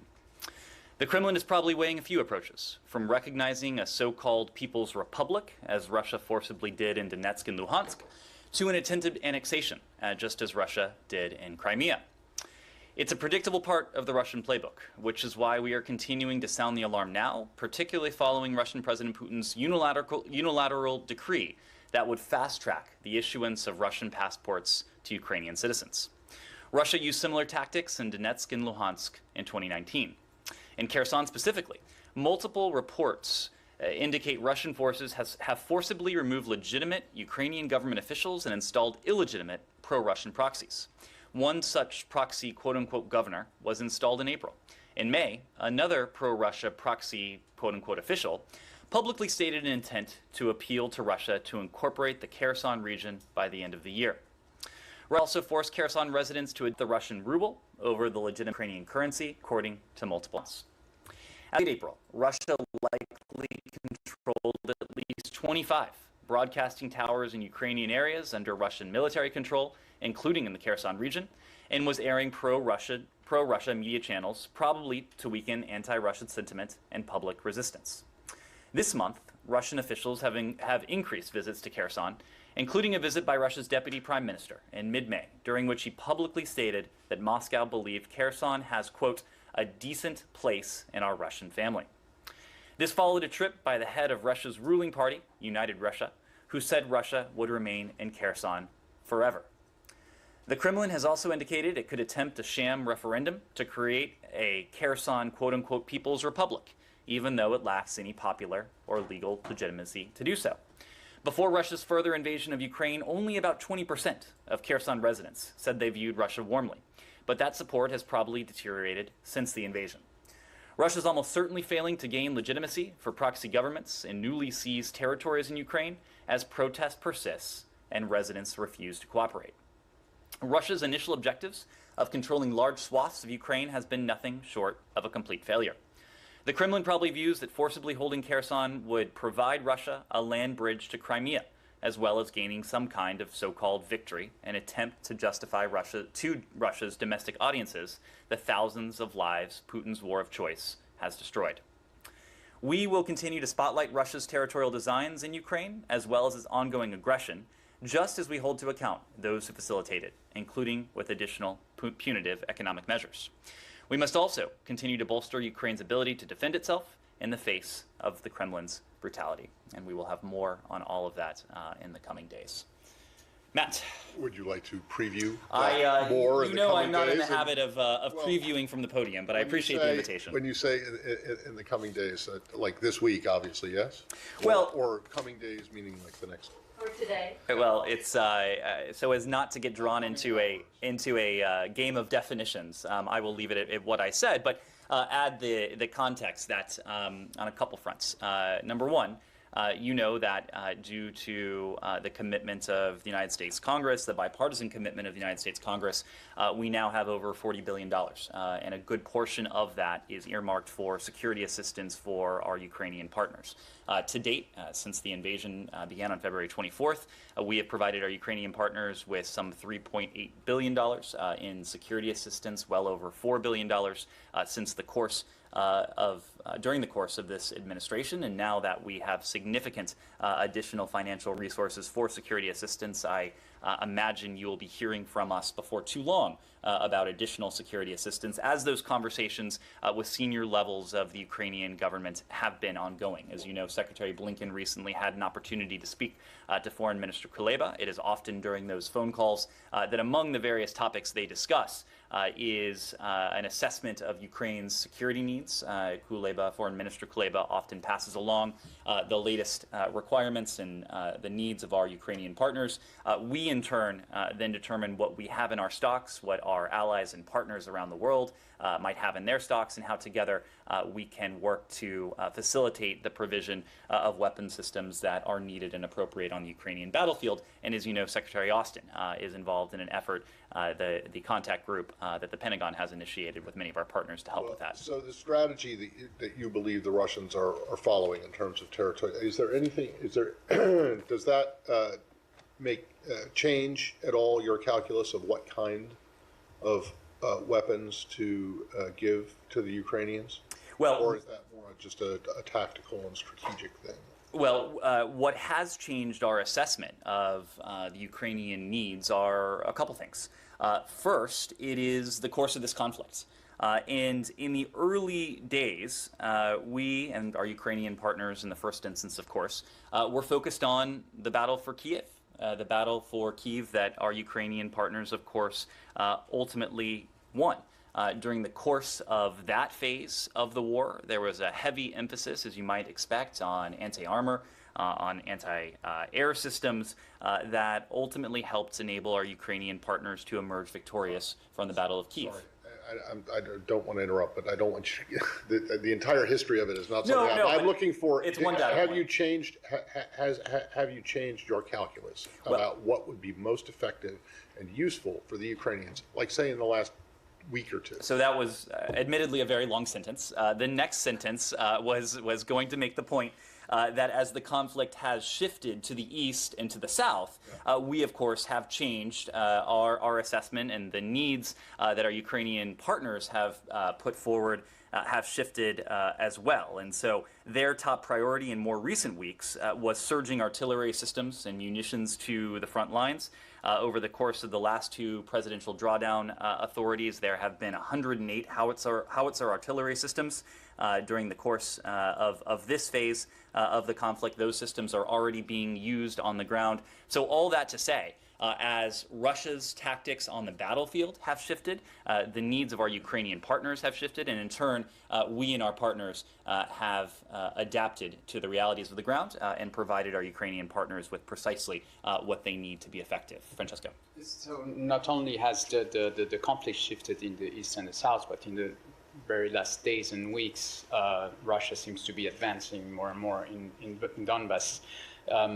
What is your view on that, and do you believe that whatever you will be announcing before too long is capable to help Ukrainian reverse that dynamics on the battlefield? Well, it is, of course, no secret that the Russians have significant firepower. We have been very clear all along that even as our Ukrainian partners have demonstrated remarkable effectiveness that has been in many ways enabled by their commitment and grit and bravery and tenacity, and of course the security assistance that the United States and our partners around the world have provided, that they would be met with an aggressive force that the Russians continue to field on sovereign Ukrainian territory, that the Russian forces continue to inflict from the ground, from the air, from the skies, and even from the seas. And so no one has been under any illusions that the war, the course of the war, the trajectory of Ukrainian success would be perfectly linear. But what we are confident in is the fact that our Ukrainian partners will continue to have what they need to mount an effective defense against Russia's aggression.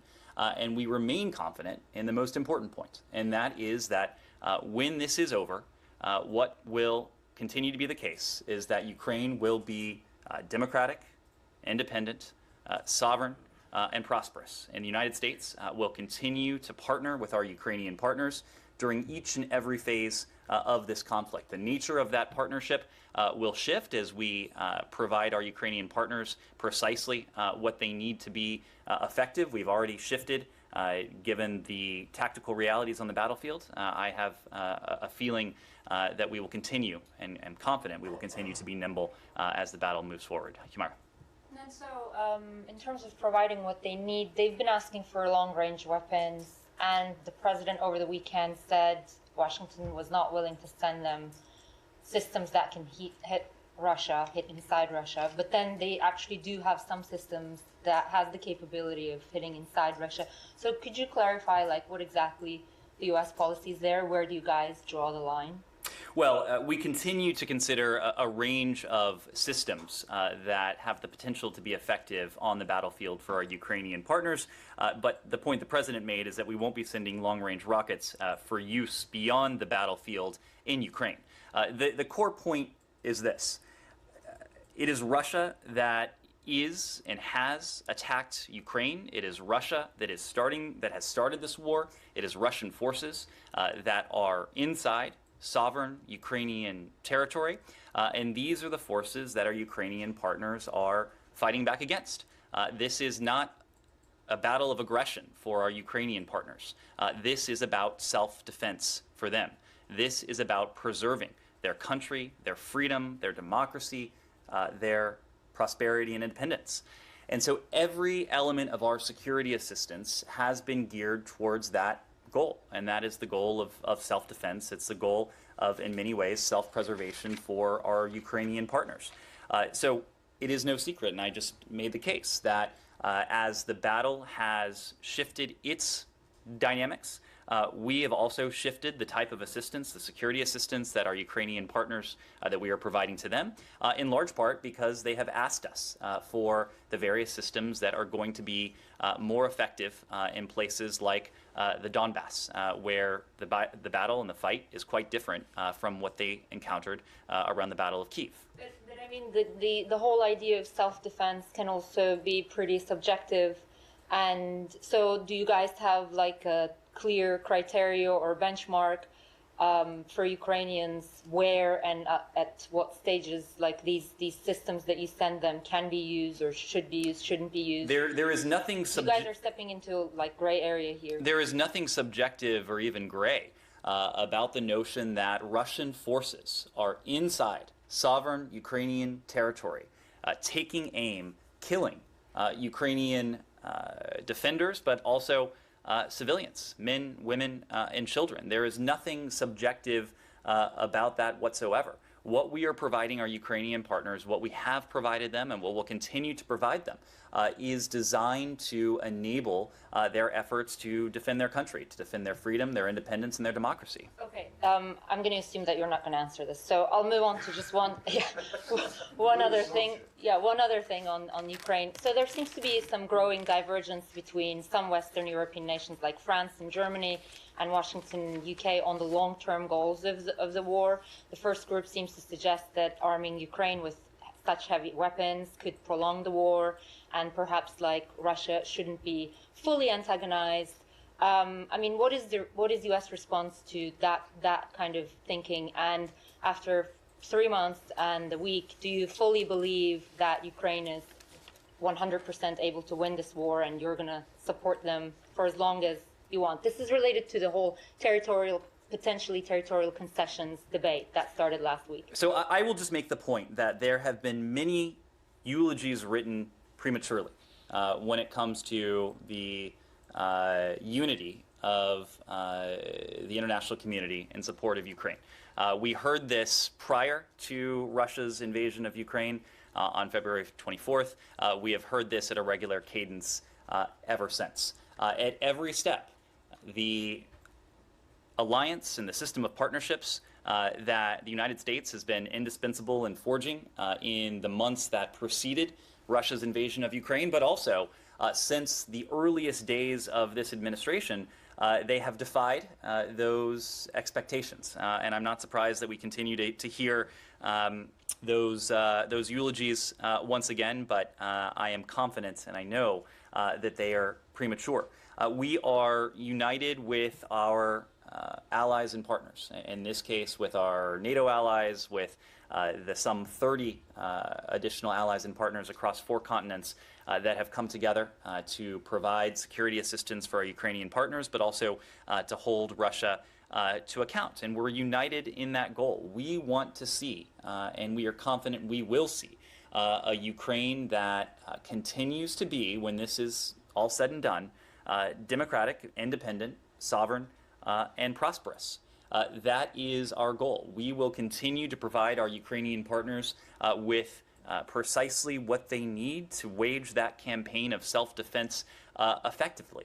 I have a hard time understanding the argument that this is about, or this could potentially, possibly antagonize Russia, when again, it is Russia that started this war. It is Russia that is on sovereign Ukrainian territory. It is Russia that is raining down missiles and shells and shrapnel and bullets on Ukrainian defenders, but also innocent civilians.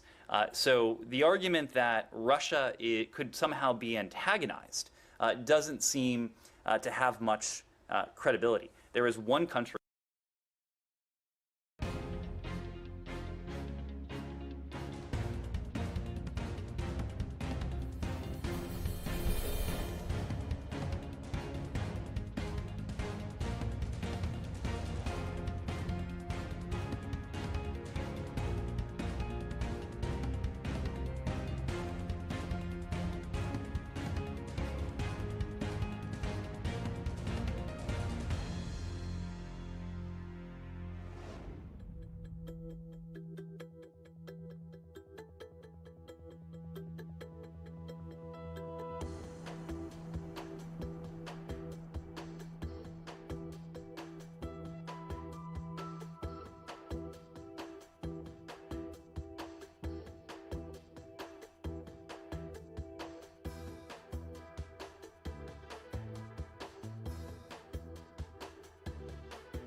similarly, that has within its hands the possibility of seeing an end to this war tomorrow, and that too is Russia. How and when this war comes to a close, that of course will be a matter for the Ukrainian government to ultimately decide. The Ukrainian government has been clear, just as we have, that this will need to be ended diplomatically through dialogue, through engagement. We are under the assessment that Russia is not yet at the point where it is ready to engage in good faith, to engage constructively towards what has to be the objective. That is, in the first instance, diminution of the violence and ultimately into this war. So in the meantime, we are going to continue to support our Ukrainian partners, including with the security assistance, so that they continue to prosecute the mission of defending their country, their freedom, their democracy, just as we continue to hold Russia to account, including with financial sanctions and export controls and other measures. Cite. You said that. Can I just ask you one thing? I've been meaning to ask you this for this. This is very brief. When you keep talking about all these countries across 4 continents, you're counting Australia as a continent and not part of Asia, right? I believe that's the case. Okay. Yes. So when you talk about then Asia, presumably this is North America, Europe, Asia, and Australia. What Asian countries are actually contributing weapons? Or are you talking about like some like Japan and South Korea have imposed sanctions? There's a broad coalition of countries that have come together to provide security assistance and to hold Russia to account. Both. And Australia as a continent, not a country. I will leave it to these individual countries to discuss their contributions, but certainly several of our Asian allies have been stalwart members of this campaign. Yes, Said. Yeah, you said that only one country can bring this war to an end. You also said when all this is said and done and so on. I want to ask you about, what is in it for Russia? I mean, diplomatically. I mean, of course, everybody wants to see the war end and the conflict and the killing and so on. But what are you willing to give the Russians in exchange? You and those in coalition. Will you, let's say, give a commitment that Ukraine could never become a member of NATO, that you will look at the Russian points of concern, the security demands or whatever that were made back in December and all these things? Said, I think that is a question that may rest on a faulty premise. I don't believe it is for us to have to answer what a country that is waging a war of choice, a war of aggression, an unnecessary, a needless war should get in return for waging that war. So, just so I understand you properly, you're saying that Russia should end the war, and then we can talk about other issues if they are there. Is that what you're saying? That wasn't my point. My point was that this needs to come to a close. It can only come to a close through dialogue and diplomacy. So there needs to be that diplomatic process. It is currently our assessment that Russia at the present moment is not inclined to engage in dialogue and diplomacy that could, in the near term, lead to a diminution of violence and an end to this war. That is why we are using the tools at our disposal, including our security assistance, including our broader support for the Ukrainian government and for the Ukrainian people, and the measures that we have on the other side of the ledger to hold Russia to account, to change those dynamics, to change Moscow's calculus, to induce it to the negotiating table so that together with our Ukrainian partners, they can determine how best to chart that path leading to a diminishment of the violence and ultimately to an end to this war. Yes? Did you follow up on a question that Mera moved on? In terms of, why administration says what it says, when it comes to, the long-range weapons. Medvedev said over the weekend that if any of our cities get under attack, the Russian army forces will strike back, not only to Kiev, but also to, quote-unquote, criminal decision-making centers. Do you consider Moscow a criminal decision-making center, given the fact that Russia has been striking on Ukrainian cities for 100 days? And secondly, why don't you recognize Ukraine's right to strike back? Because so many analysts, military experts believe that Ukraine possessing those weapons actually will help them to combat Russia, not being defensive. So I'm not aware that we've used the term criminal. Sorry, what was the term? Criminal decision-making center? I'm not aware that we've used that specific term, but we have put forward our assessment that Russia's forces have committed war crimes. In other words, they have committed criminal acts on the battlefield. So there is at least some element there that we will continue to pursue justice and accountability for what not only Russia's forces have done, but all those in the decision-making apparatus, those who are responsible for these crimes against humanity, the atrocities, the war crimes that have taken place. Second, what has always been at stake here is Ukraine's right to exist.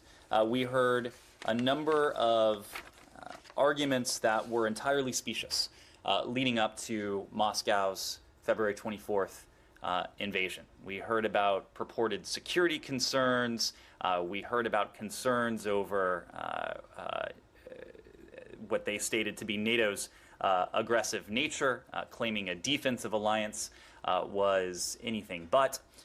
In the end, what this came down to was, we think, President Putin's belief that Ukraine has no right to exist as a sovereign, independent, democratic, and free country. And so that is what our support, that is what the support of many of the world's countries, dozens of the world's countries, has been all about, is making sure that Ukraine will continue to be and to exist and to be precisely what President Putin has sought to deny it. And that is its independence, its sovereignty, its democratic identity, and its prosperity. So our assistance to Ukraine has been focused in the area of self-defense. This has been a war of aggression on the part of one country, and that's Russia.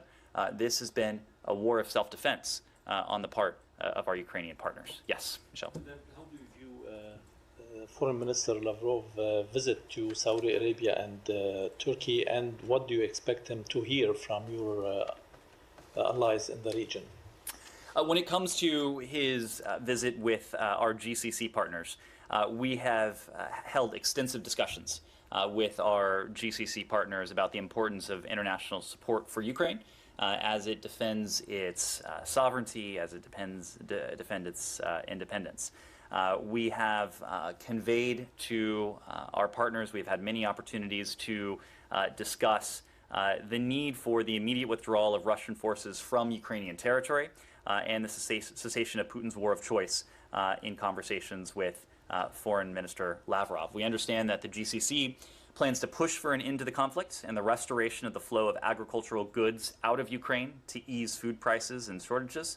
And our Gulf partners understand the very acute, the very real implications and far-reaching implications of President Putin's war against Ukraine. In many ways, some of our partners in the Gulf, some of our partners in North Africa, and far beyond have been on the front lines or a front line of this conflict because they have been affected by the acute rise in food and commodity prices that is affecting their people and their governments as well. Similarly, when it comes to Foreign Minister Lavrov's travel to Turkey, we understand and we certainly support the diplomatic efforts that our Turkish allies are forging in an effort to bring this war to a close, in the first instance, diminish the violence, and also to find ways to facilitate the export of Ukrainian foodstuffs, including Ukrainian wheat. That is also something we support. I understand this visit is not going to be for several days, and we'll defer to our Turkish counterparts to comment on it. Yes? On Turkey, over the weekend, Erdogan said the military operation in Syria could happen suddenly. Does the U.S. have any indications that a Turkish operation is imminent, and what sort of assurances, I guess, are you offering Kurdish partners, if any? What kind of assurances are we offering? Kurdish partners in Syria. Well, we said this last week when this proposal was first raised, but we remain deeply concerned about discussions of potential increased military activity in northern Syria, and in particular, its impact on the civilian population there. We continue, as we said before, to support the maintenance of current ceasefire lines. We would condemn any escalation that has the potential to jeopardize that. We believe it is crucial for all sides to maintain and respect ceasefire zones, principally to enhance stability in Syria and to work towards a political solution to the conflict. We believe that any effort to do otherwise could be counterproductive to our goals to bring about an end to the broader conflict in Syria, but also the tremendous progress that we have made together, including with our Kurdish partners, in the effort against ISIS that has achieved such important steps in recent years. We do expect Turkey to live up to the October 2019 joint statement, including to halt offensive operations in northeastern Syria. And we recognize Turkey's legitimate security concerns on its border. But again, we are concerned that any new offensive would further undermine regional stability and would put at risk those hard-won gains in the campaign against ISIS. Yes? So Chinese Foreign Minister Wang Yi was unable to ink an omnibus deal with the Pacific Island countries during his recent visit. The subsequent statement that was released by China's embassy to the U.S. was absent a discussion of security cooperation between China and the Pacific Island countries he visited, including cooperation on data networks and cybersecurity that was reportedly part of China's original communique leaked before Foreign Minister Wang's trip. Do you have any reaction to these developments, both the lack of a deal and the Chinese embassy's subsequent statement? Well, we'll leave it to the parties involved to offer their assessment of what happened. We, of course, have all seen the reports that have emanated from the region with Pacific Island nations expressing concern about signing on to the PRC's proposal. We've made this point before, and the Secretary even made it in his speech on our approach to the People's Republic of China last week, and that is this. Each nation will make its own sovereign decisions. We, together with our allies and partners, including those in the region, have made our concerns clear about the PRC's shadowy, unspecified deals with little regional consultations. We are committed to continue deepening our relationship with our Pacific Island partners and in the Indo-Pacific, including working together to deliver for our people. I'd make one final point, and as this has been reported out, we've seen reports of regional and international media being blocked or encountering significant obstacles when attempting to cover the foreign minister visit to the region and the PRC so-called cooperation proposals. In Samoa, for